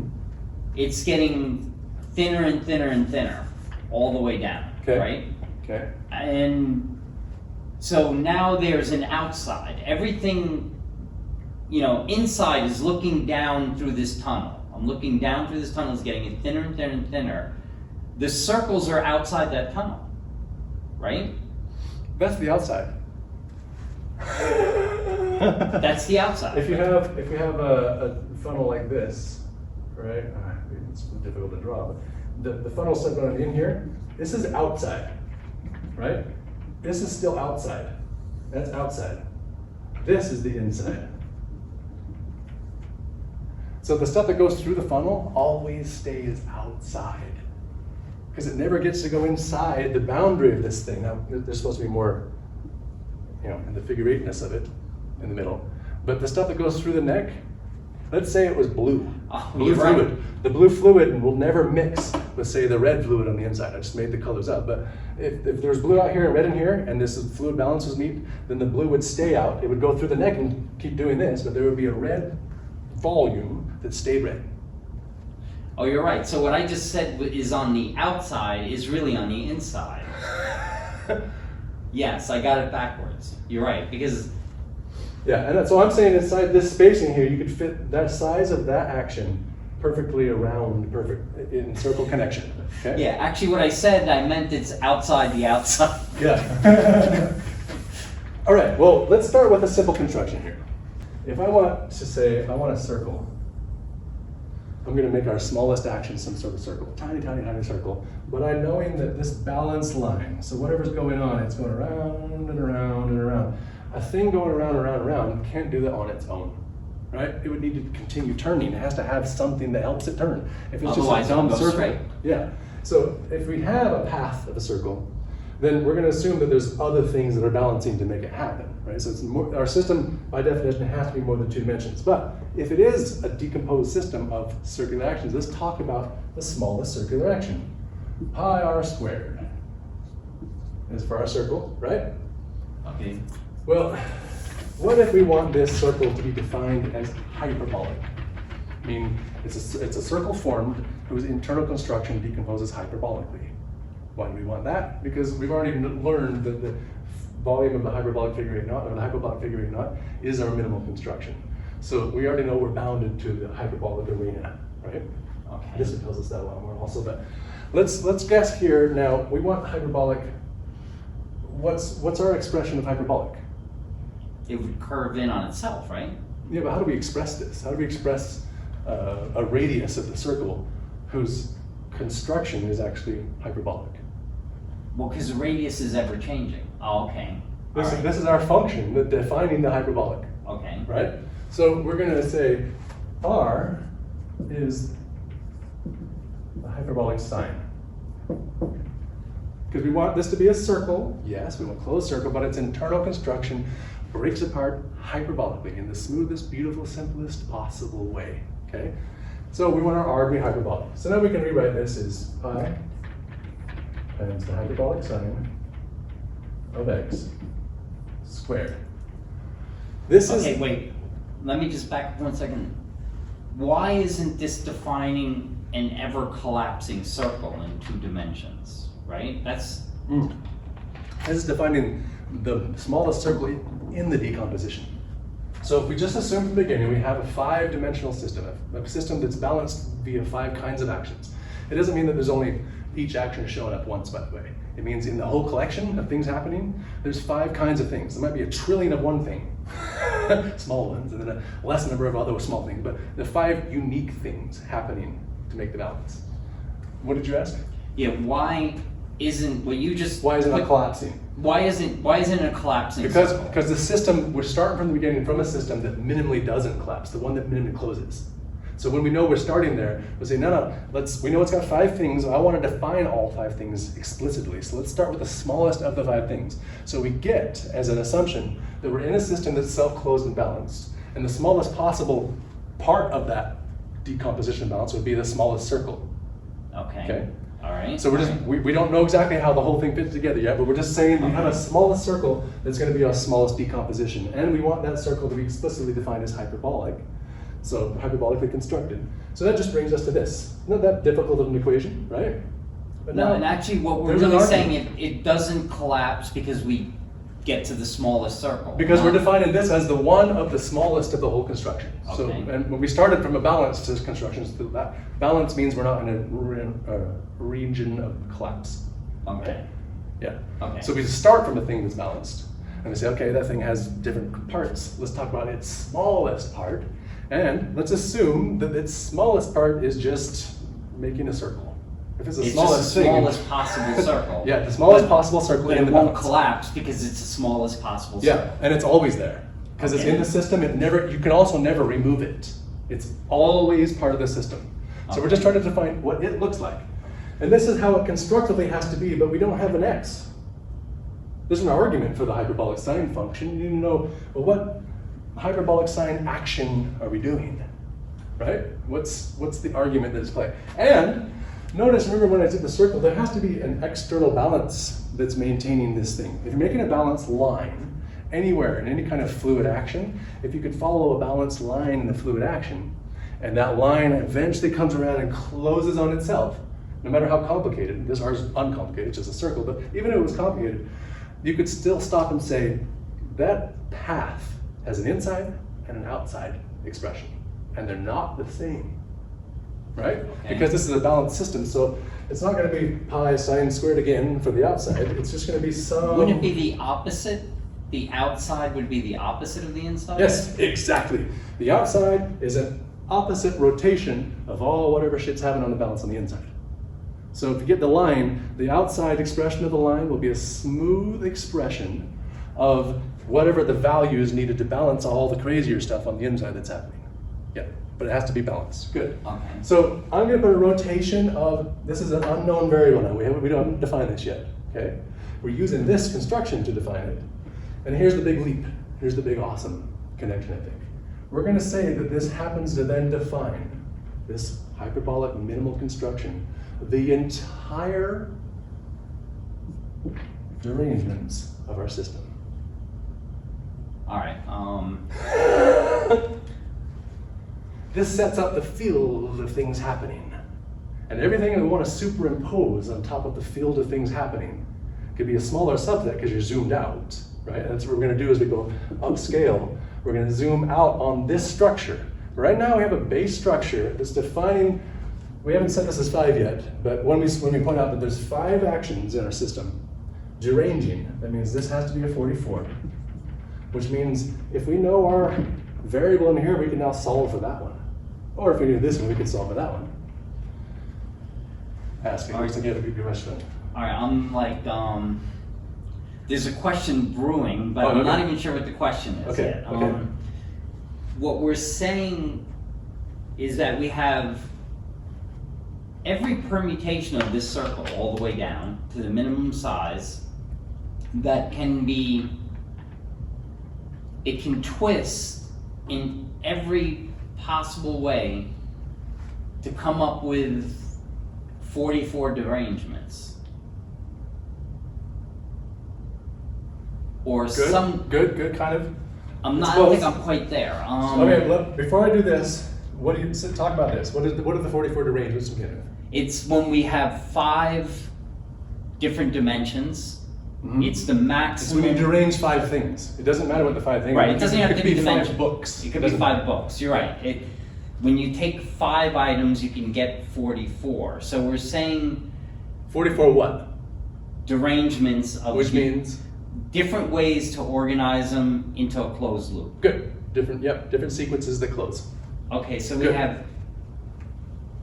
So we're going to boldly assume that there is a 5-dimensional structure, our minimal structure, that there's 5 dimensions in it, and that it's deranged.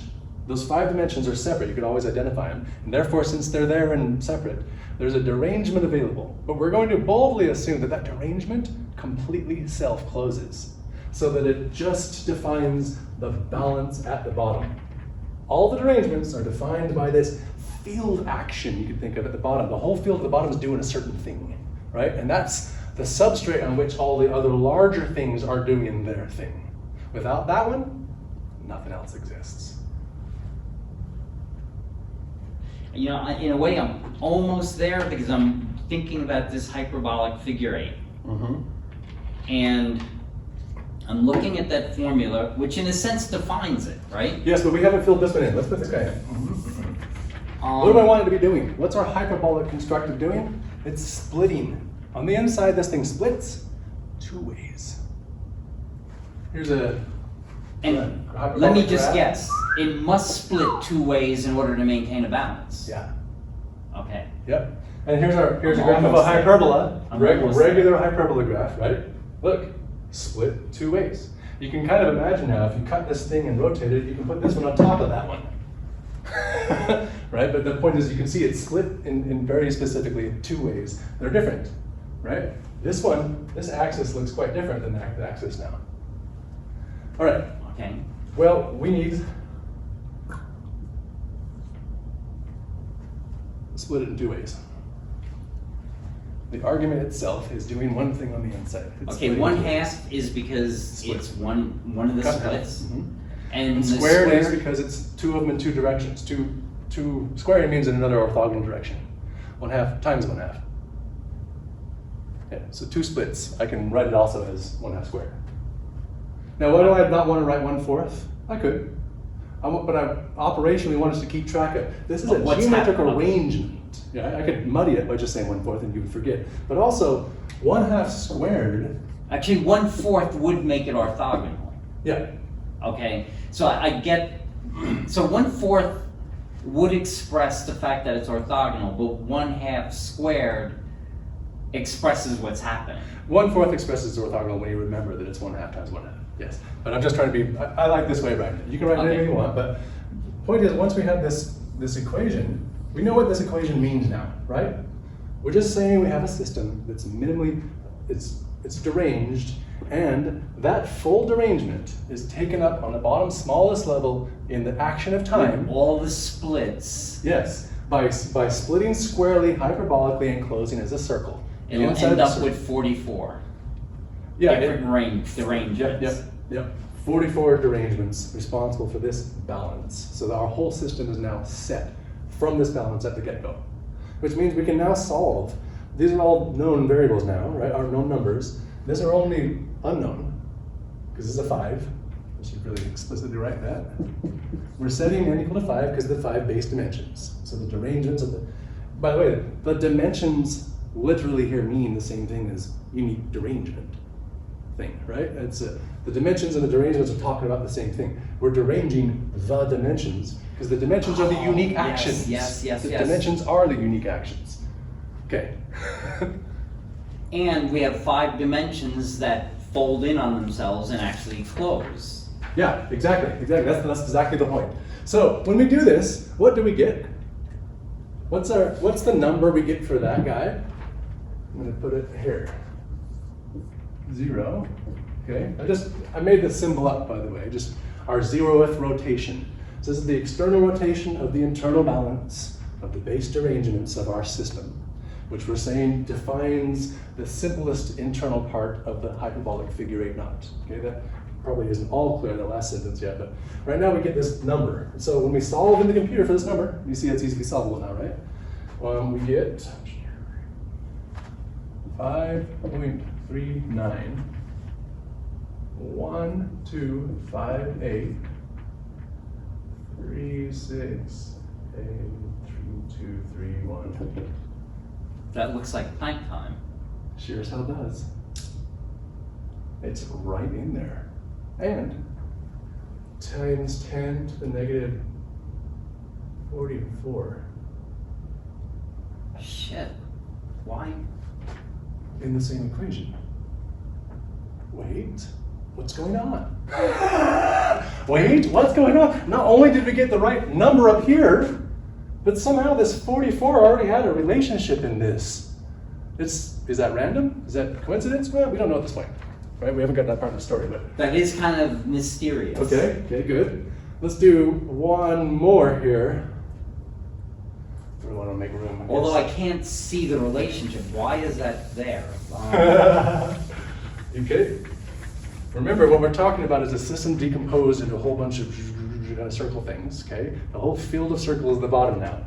And we want to talk about that field if we zoom out next. What's the construction doing? The reason this isn't constructively important is I could say -1/2 squared also, right? Because it ends up the same place. Yeah, but I could also do -I/2. Let's do that, I/2, right? But I could also do, is it negative? Yeah. Okay, wait, but then we're saying that negative,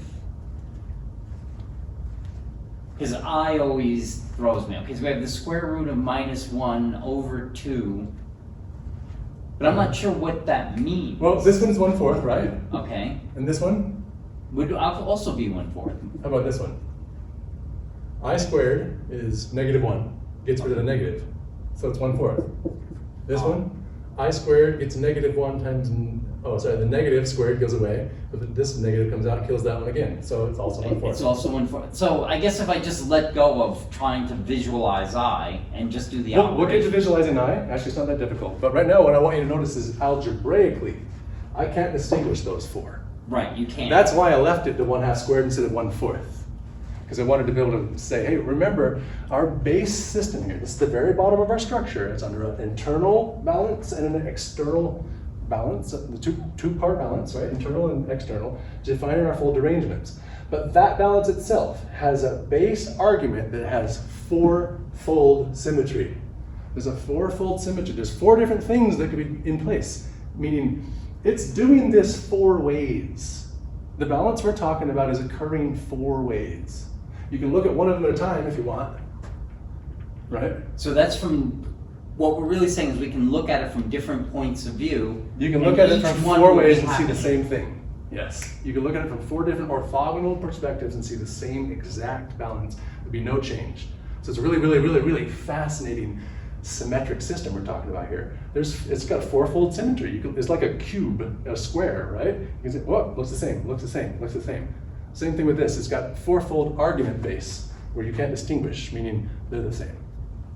Wow. At this point now, we haven't made a connection for why times 10 to the negative 44 would be in the Planck time. But we have noticed that this minimal construction that now means something geometric to us characterizes that same rotation, that same value somehow. And the number of things it's applied to happens to be the same number as the exponent of this action. Now, the first step, the way I started out would be like, well, first of all, it's difficult to imagine there's intrinsic information in this number because it's base 10, right? And if you think base 10 is random, that's a problem. So here are base 10 showing up, right? Why would there be a base 10? That's an important thing to address, but we haven't addressed yet. But first, we're just noticing there's a huge matchup. And with that much digits matchup, by the way, that's a big deal, right? Remember how trying to get pi at 3.14 even just for measuring it? That's difficult. That's a really nice matchup. Oh yeah, it's like right on. Yeah. Now, if this action, imagine you have some action happening and you're going to zoom out. The next action, there's going to be another balance line somewhere. At some scale out, you get to a point where another balance line happens. And if you were to trace that balance line and to compare the inside to the outside, we're going to get another expression. Okay? How do we know how to characterize this expression? Well, it needs to be the operationally inverse action of this one because it comes from this one. Right? If this thing's doing something, then it's pushing out to the world like this. Then if you're on the outside, you're like, oh, the action is the inverse, right? Right. But also, we're going to rotate things. So, where do I go with this one next? Let's do the hyperbolic sine. Oh, one more thing to back up. With this aligns, well, this formula right now is aligning with time, right? Yes. But it says nothing about the other dimensions. Exactly. We have separated them all. We're parsing the whole balance so that we can build up to the picture of the balance. Right now I'm trying to introduce, maybe it'd be easier to, when we have the graphics, start with the whole picture and pull it apart, but right now we don't have that. So I'm gonna just let you know, we're assuming there's a minimum geometric construction called the hyperbolic figure eight knot, and now we're trying to decompose the actions that make it. First step is to notice there's an inside and an outside. So we've already parsed it in a way. We've separated the inside part from the outside part, and we know that those two separations have to somehow cancel each other, right? But now we're subdividing even more, and we're not just doing the whole inside, we're doing the smallest action in the inside and characterizing it hyperbolically to form a closed circle. So under this geometric characterization, we nail that number, and this geometric characterization also had its intrinsic association with 44. 44 derangements, the full set. So we're saying in a kind of way that somehow all 44, then somehow all these derangements are bound by that rotation. Here, we're going to the second level out, the second action. The hyperbolic sine thing is doing its thing. But on the outside now, we have the inverse hyperbolic sine of the inverse hyperbolic sine. No, this one's rotated, so we don't inverse the second one. So it's the inverse hyperbolic sine of the hyperbolic sine of 1 over b this time. What the hell is b? Yeah, what, okay, so wait, Over here, I'm going to put n equals 5.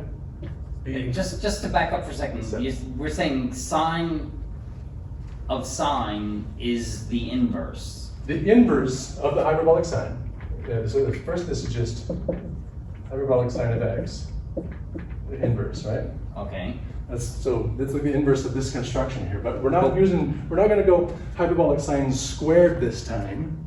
We're going to end up being hyperbolic sine on hyperbolic sine. So we operationally rotated by 90 degrees our constructive arrangement. We only had sines to begin with. This time we took the two sines. This time we've arranged the two hyperbolic sines squarely.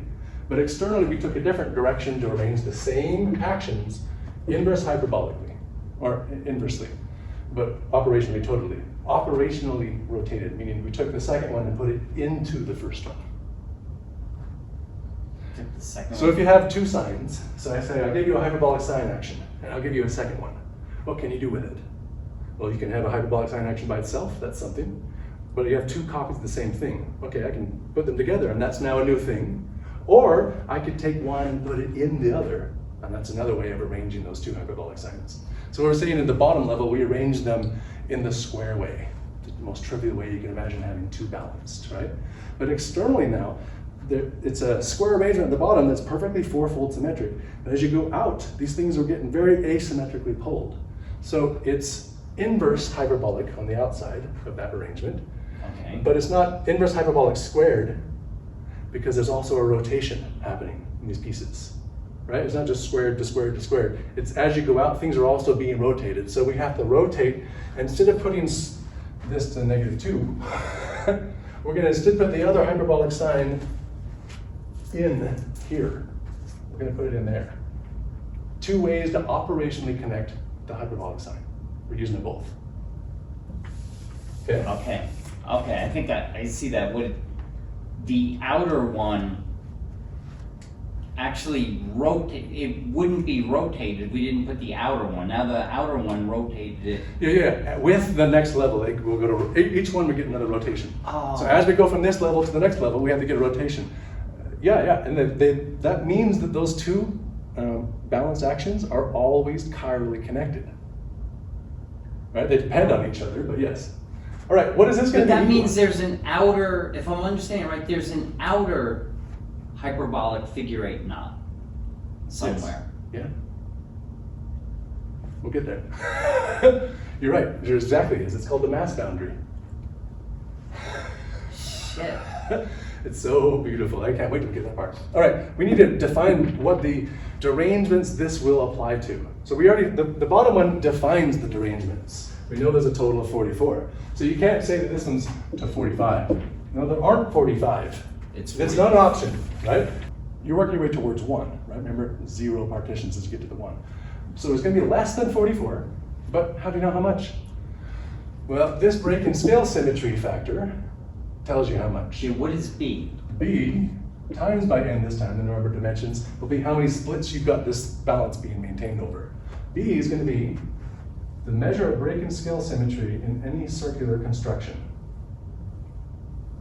happens to be, if I build a circle, if I have a bunch of circles all the same size, so I'll call them unit circles, and I want to build a larger circle from those, the next one I can possibly make is constructed of 6 more around it, so a total of 7.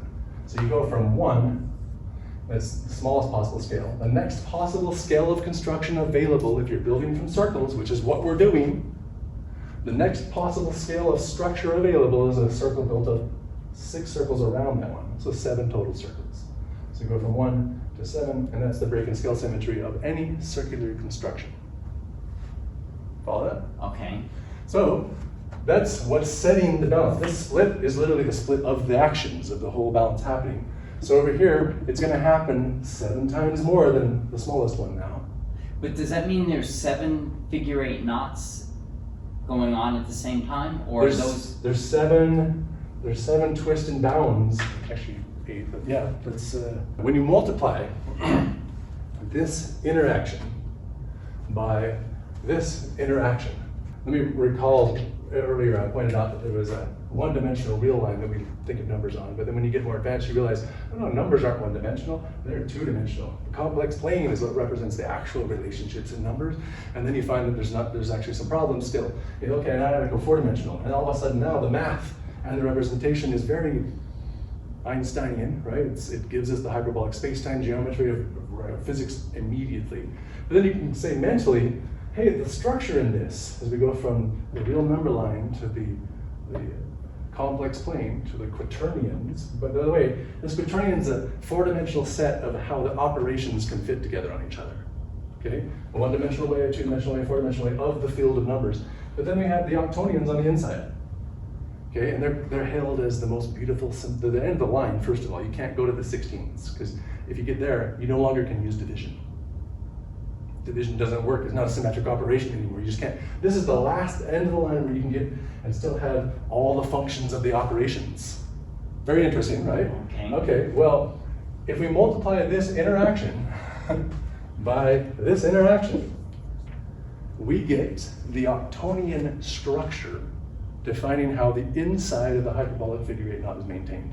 And it looks a hell of a lot like this, but with those 3 are down, and these 3 are up. I gotta find the picture. Okay, it might take me a minute, but I gotta find a picture of this. The octonian construction, first of all, is a construction that connects 8 things under 3-part action. So you have your thing, and you're connected to 3 things. And whatever you do can move along one of the connections, but it will affect the other 2. You're no escaping the 3 things you're connected to. But the system itself has 8 total of these that are all 3-part connected in an interchanged minimal closed set called the octonions. And we now have a picture. When you multiply those 2 actions together, you magically automatically get a geometric combination between 8 different things that are under a 3-part symmetric connection. All of them. Once we have this equation, and once we know that our break and scale symmetry has to be based off of the fact that the inside is circularly constructed, because we started out with a thing that's fundamentally just a bunch of small circles on the bottom. Okay? If we're building from small circles, then the next construction has to be built from a scale different, so 7 scale different. Now we can solve for this number. And when we do, we get for the first rotation 1.61625918175664. And for the Planck length, I didn't write that down, so it's not as impressive. 1.61625518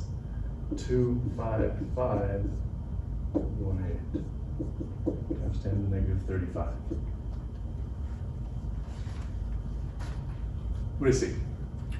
They line up. They line up again, and what was our confusion with this one? The numbers lined up fantastically, but then we had this times 10 to the negative 44. This one's got 10 to the negative 35. But 35 is 7 times 5.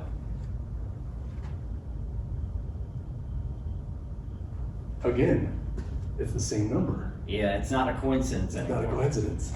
And it works for the other 3. The derangements themselves is what we're talking about, right? We have a deranged balance. So we have 44 derangements setting up the whole field. On a larger scale, things self-close again on the scale defined by the break and scale symmetry, such that now 35 derangements are doing this.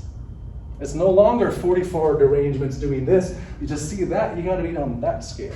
Now we've zoomed out, and we say, no, the world's made of 35 derangements doing this.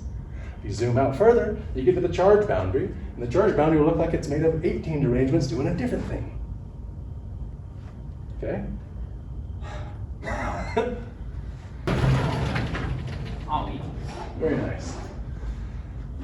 Now, we want to talk about, so I'm skipping, just to be clear, I could continue that conversation for the Planck charge, mass, and temperature the same exact way, where we fill out its operation division parameters, right?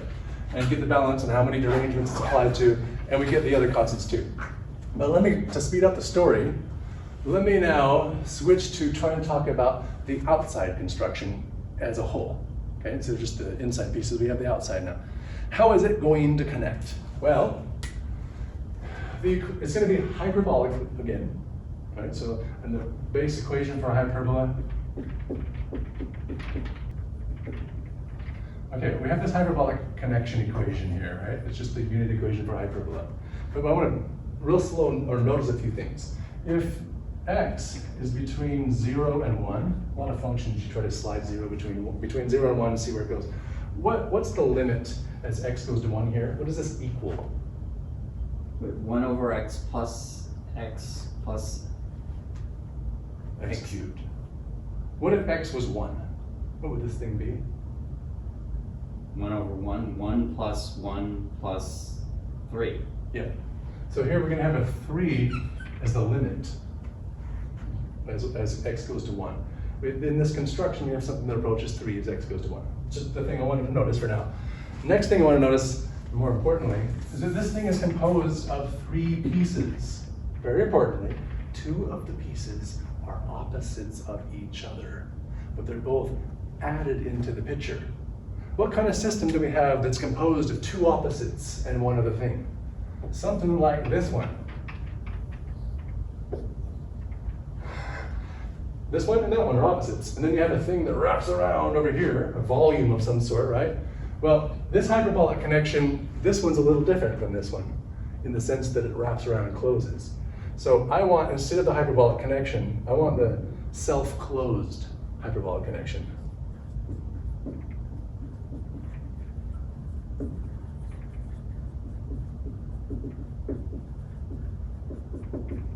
Kind of following so far?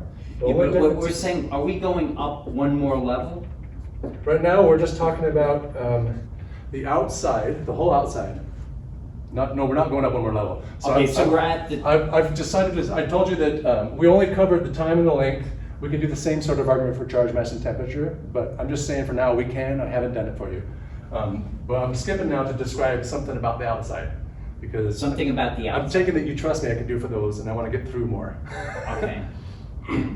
Yeah, but we will go through those in detail later, of course, the rest of them. Now I want to get a little further, so let's notice this hyperbolic connection is self-closed if I divide this part, which is the volume over here, by a circle, which means it wraps all the way around and closes on itself. So now this is going to look a lot like this, where it's composed of a piece doing one thing, a piece doing exactly the opposite thing, and then another piece related to these, but bound to close by wrapping around a circle. Kind of following? Okay, it's the bounding,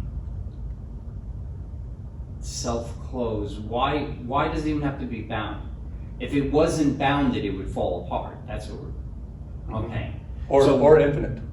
And we're talking about a system intrinsically that we care about that's it's not infinite, so it has to be balanced off of internal boundaries. So now we need to define the structure of the internal boundaries. Externally, so internally things are trapped inside that boundary.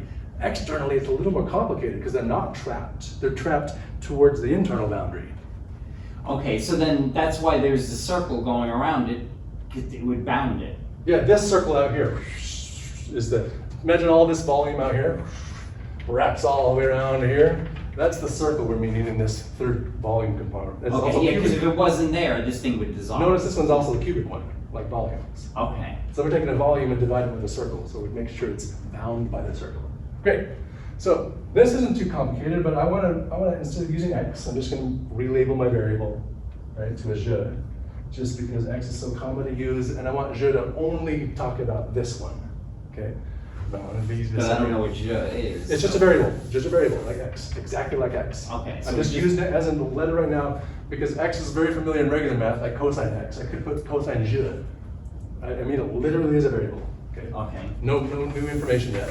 But soon it'll mean more important than just a variable, because in this arrangement, if we can set this equal to something and solve for the values of these so they're no longer just a variable, they're actual fixed numbers, then there's going to be a je 1, the first one, je 2, the second one, some of the actual solutions.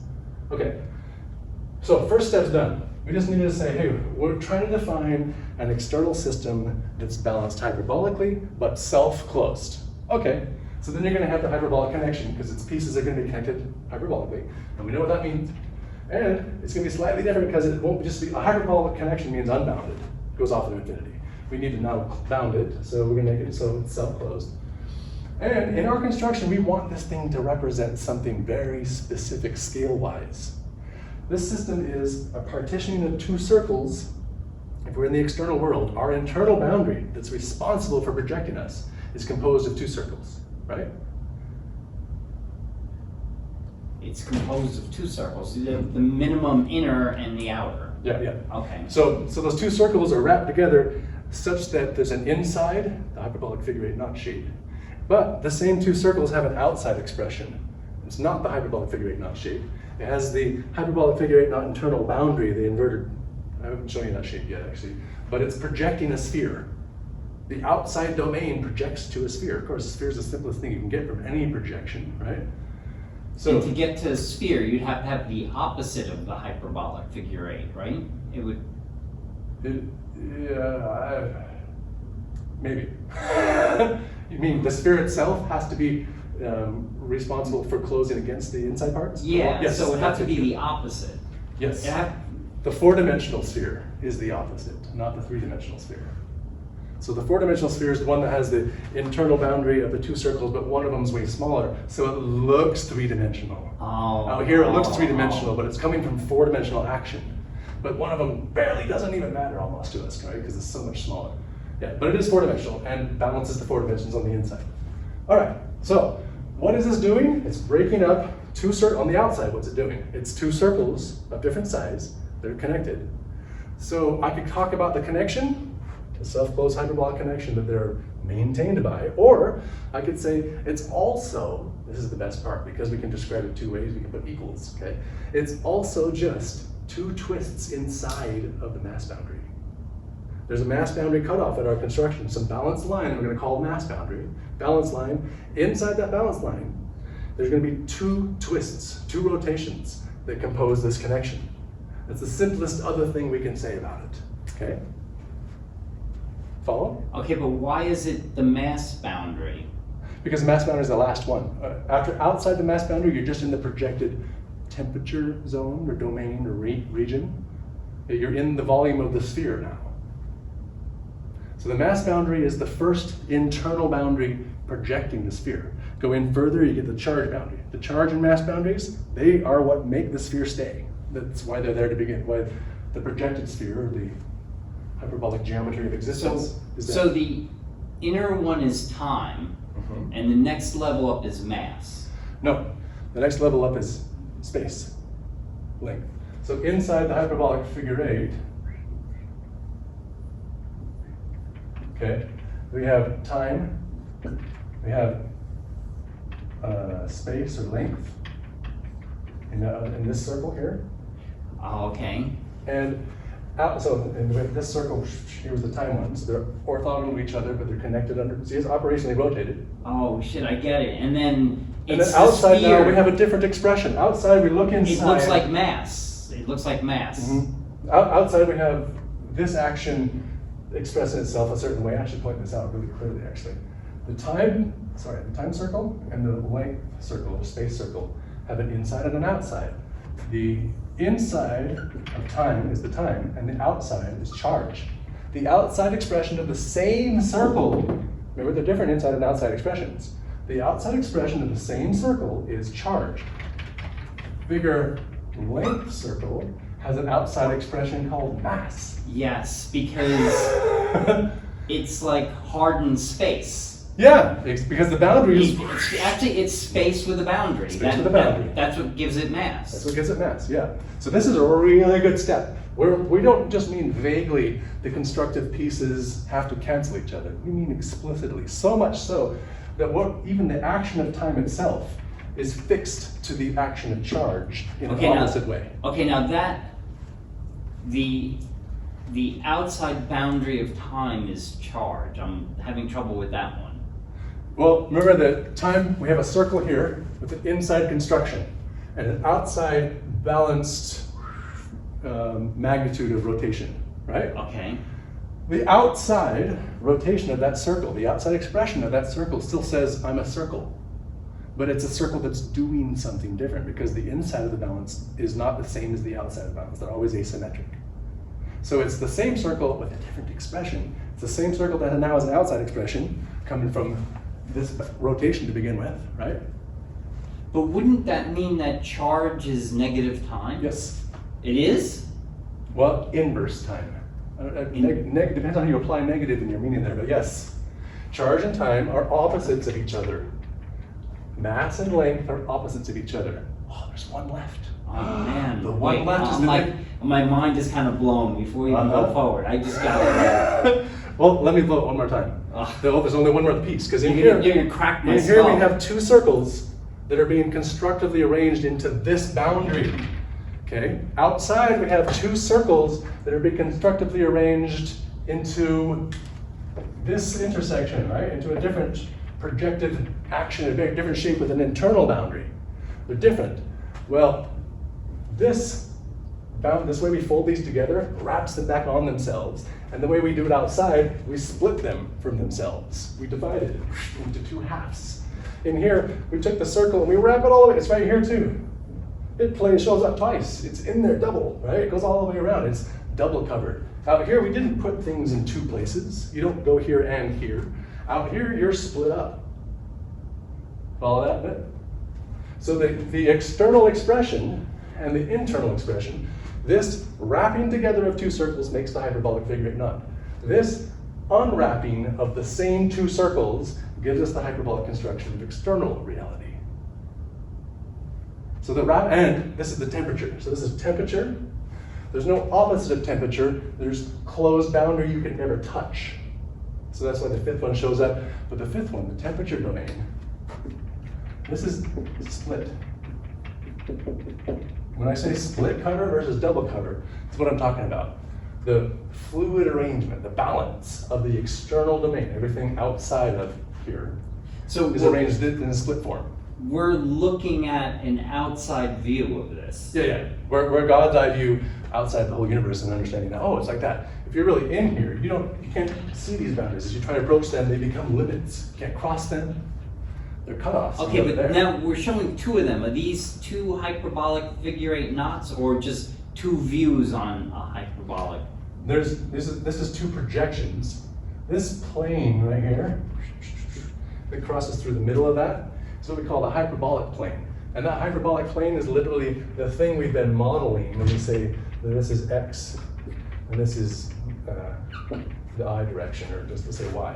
The two-dimensional plane is this plane of intersection that cuts through this balance, and therefore it keeps some of the information encoding the balance, but doesn't explain why it's there. Okay? What did you just ask? Forget what you asked. Is this two different views on the hyperbolic figure eight knot, or is this two hyperbolic figure eight knots? These two? No, the one on the These left. two. They're stacked opposite each other. Yeah, okay, so in here, I'm trying to get to see, in here we have an action that gets folded on top of itself. In here we have an action that doesn't. It goes up here and does something, and then and down here and does something, and up there and does something, and down there and does something. So it's splitting its action. This is doing exactly the opposite. It's taking its action and giving it twice in the same domain. Oh. This is if we came outside the sphere, it's like a projection. Yeah, actually, so this whole thing, I think if you go around and close together, this whole thing, if we keep zooming out, is the sphere of the universe. But we've zoomed in so we can see that it's constructively balanced on internal boundaries. Yeah. We still need to work on making that picture for sure, but yeah. Okay, so that's a projection of this. Yes, so this is the external projection of that, exactly. Okay, I exactly, get it, exactly. And it's constructed from the same exact circles, they're just arranged differently outside than they are inside. Yeah, this is the projection from this closed internal thing that continues to go in all the time. Okay, but then why is it perceived as temperature? Like what makes that temperature? I can almost see where the inverse of time would be charge. I don't know why, but I can almost see that. But well, temperature is the domain of a certain of the kinds of actions in our geometry. So temperature happens to be the domain of the largest scale. You have these 5 actions. One of them's real small, then one's less small, and so on. But the biggest action of all is the one that ranges over 10 to the negative 32 to 10 to the 32. That scale range is the temperature range. And they split right down the middle, interestingly. There's a minimum cutoff, or a maximum cutoff of temperature, right? And there's a maximum size of the universe in our model that's the inverse of that maximum cutoff. But why would this be the maximum? Oh, the maximum size in this universe. When we use the word universe, we're talking about this geometry, yes. This geometry. So the maximum universe would be the maximum projection. The minimum universe would be this projection, yes. Because we're still talking about the minimum geometry. It's literally the minimum, even though it has a piece that's this big in it. It's the minimum. That's the mind-blowing for humans. We're discovering that the minimum possible self-balanced geometry is the hyperbolic figure 8 knot on the inside. And outside, that happens to project to the great sphere, which has a 4-dimensional internal boundary. I got lost with that. I don't know. Okay, it doesn't matter. Let's keep going though. Okay, let's keep going. So what I want to do is characterize what I said mathematically, so it's more sharp. So I want to characterize the inside, or not just as the outside is connected hyperbolically, but self-closed. Fantastic. That doesn't do much for us unless we can set it equal to something and solve for the conditions that match that. But we did. We said it's going to be equal to 2 twists internal to the mass boundary. Why does it have to be internal? Because as you get out, when you get to the mass boundary, now you're at the last partition boundary. There are no partitions outside of the mass boundary. That's the limit of where partitions can happen. Everything outside of that is merely projective. It's there as a consequence of what the boundaries on the inside are doing. Okay, so that's the last external bound. Now remember, that bound's tied to the charge boundary, but it's smaller in the inside. So if you were to zoom in, you'd first reach the mass boundary. All right, inside the mass boundary.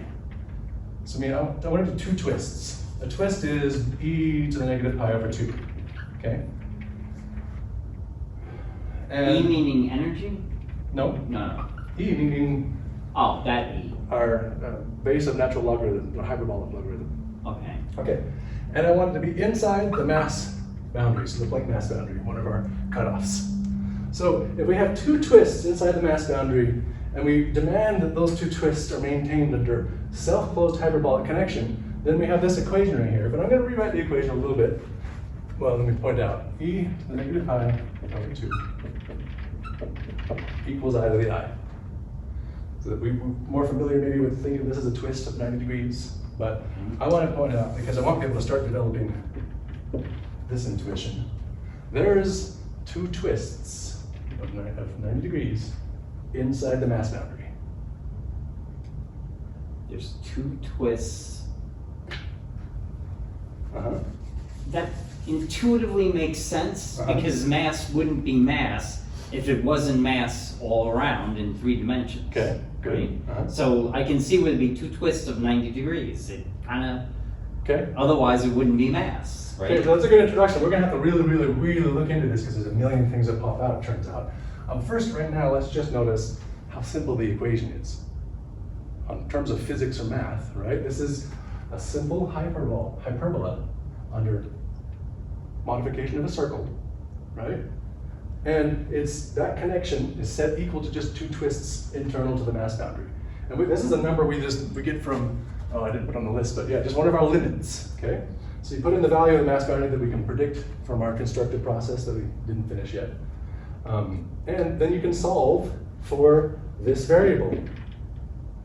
right? There's gonna be a solution for this variable. Right, There's gonna we have the formula. There's so going to be only certain things that actually do match with that arrangement. So, and since it's a cubic formula, the highest power is 3, you know there has to be at least 3 solutions for je, or my variable x, right? There has to be at least 3 answers to that arrangement. Turns out there's 4. So let's make them graphically. Well, first let's write down.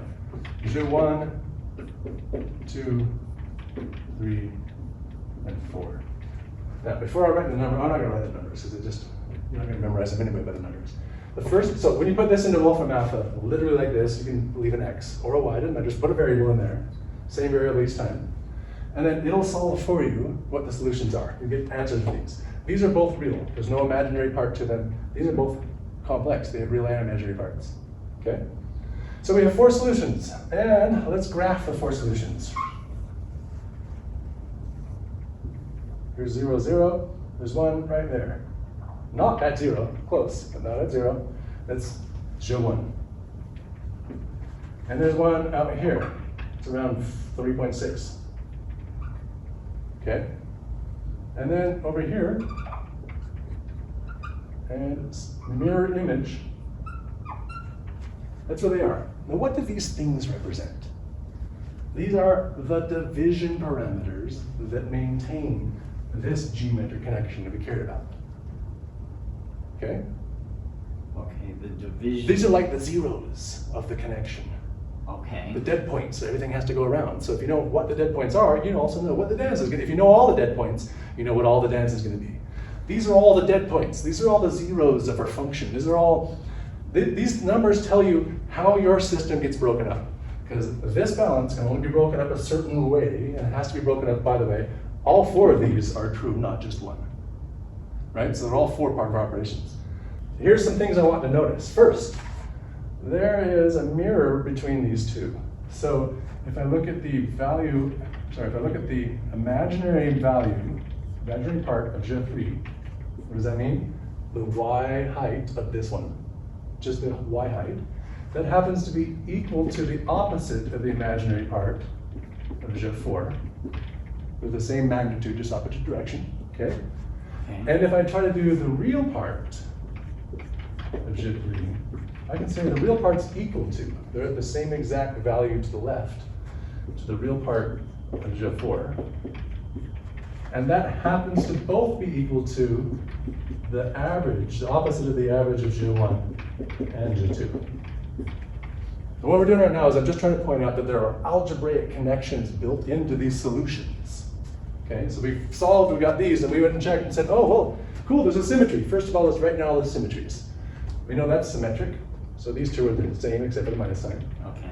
And you can go check, just verify them. I mean these explicitly, they're all true. They're not vaguely close to true, they're exactly true. And the real parts are exactly the same as each other, they're right here, but their magnitude happens to be exactly the opposite of the middle of those 2, the average of those 2. Or, yeah, the average of those 2. So the average of those 2 numbers, which puts it somewhere in the middle on the right side, that's where if we took that that's the length, exact opposite of this length. Yeah. if we took that length and went negative, that's where it would be. Yep. And now more exciting. Tell me, what would you think? I don't know if you remember any of these. If I just decide to add the solutions together.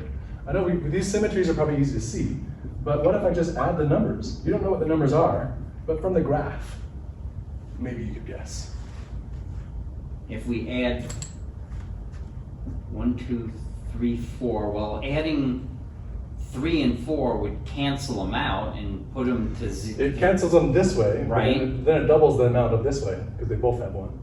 But then these 2, and the whole thing goes to 0.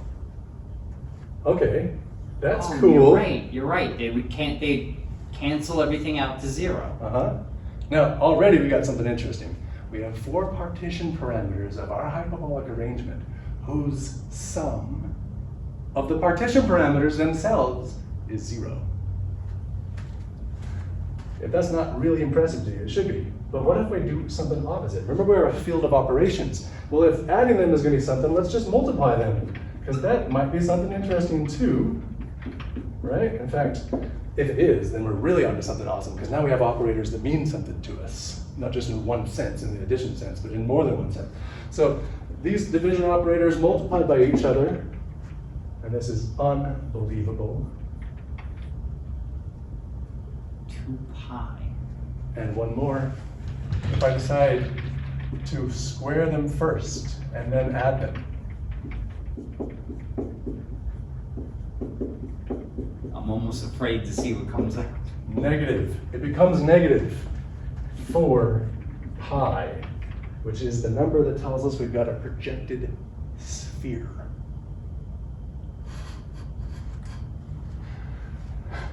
It's really, really, really, really beautiful. Oh, man. you're right. Really, 4 really, pi. really beautiful. Because we're looking at it from the inside out, right? Is that why it's negative? Yes, because it's projected. It's pushing out. So this arrangement pushes out a sphere when it's squarely intersecting with itself, but when it's not, it's nothing. And when it's multiplied, when you take the product of them, so all of them, so the product's going to mean something. When you have all these partitions, there's going to be a way that you say, all right, this is addition and this is multiplication. Well, the multiplication is giving us a circle. So we have a perfect balance under symmetric operation that gives us a circle, a center, a circle, and a sphere. And here's where, if all of this seemed like, what is he talking about this whole time? Why is this connected in any way at all to physical reality? If we take J1 and square it, that equals the fine structure constant. Exactly. And if you're really new to physics and don't know why the fine structure constant is all that important, well, J1 times by E, so J1 times by the Planck charge equals the electron charge. J1 is really important in the construction of our existence, really central in the construction of our existence. The whole thing is, but this spits out more than J1. It spits out operators that have a geometric relationship between themselves, and J2 squared becomes the second fine structure constant, another one we didn't even know existed that finishes the whole pattern between mass and charge. We knew about the first one. We knew about the fine structure constant before, the dimensionless number, we knew its value out of so many significant digits, but we didn't even have a story about the other one, about J2 squared, or the second fine structure constant. And 3 and 4, you can do a third and fourth one squared also, right? And you see with their constructive arrangements, J2 squared plays a role. J1 squared plays a role. But it's important in what? Projecting the sphere. See what I'm saying? We knew before that the J1, or the fine structure constant, was centrally important in the construction of physical reality, and we had no idea. Here, we have just the hyperbolic connection that's dividing our boundaries inside the mass boundary with just 2 simple twists. And the way that that happens, the only way that that can happen, is to have these 4 division parameters in the happening, right? The fluids move in different ways, so it has 4 points it's dividing over. 4 ways it's being divided up. Look, if you're external, you're going to think, oh, there's only 3 important ways, because this one looks so close to 0, you might ignore it. But no, it's 4. And those 4 ways, constructively by themselves, give us the projected sphere, an internal bounded by a circle, with a perfect balance as their sum. And that's why our universe looks like a sphere. Yeah. That's why the external projection that we're in looks like a sphere, because it is. It's a 4-dimensional projection from this hyperbolic closed connection. Shit. All right, now I need to take a break or get some food or something, but Yes.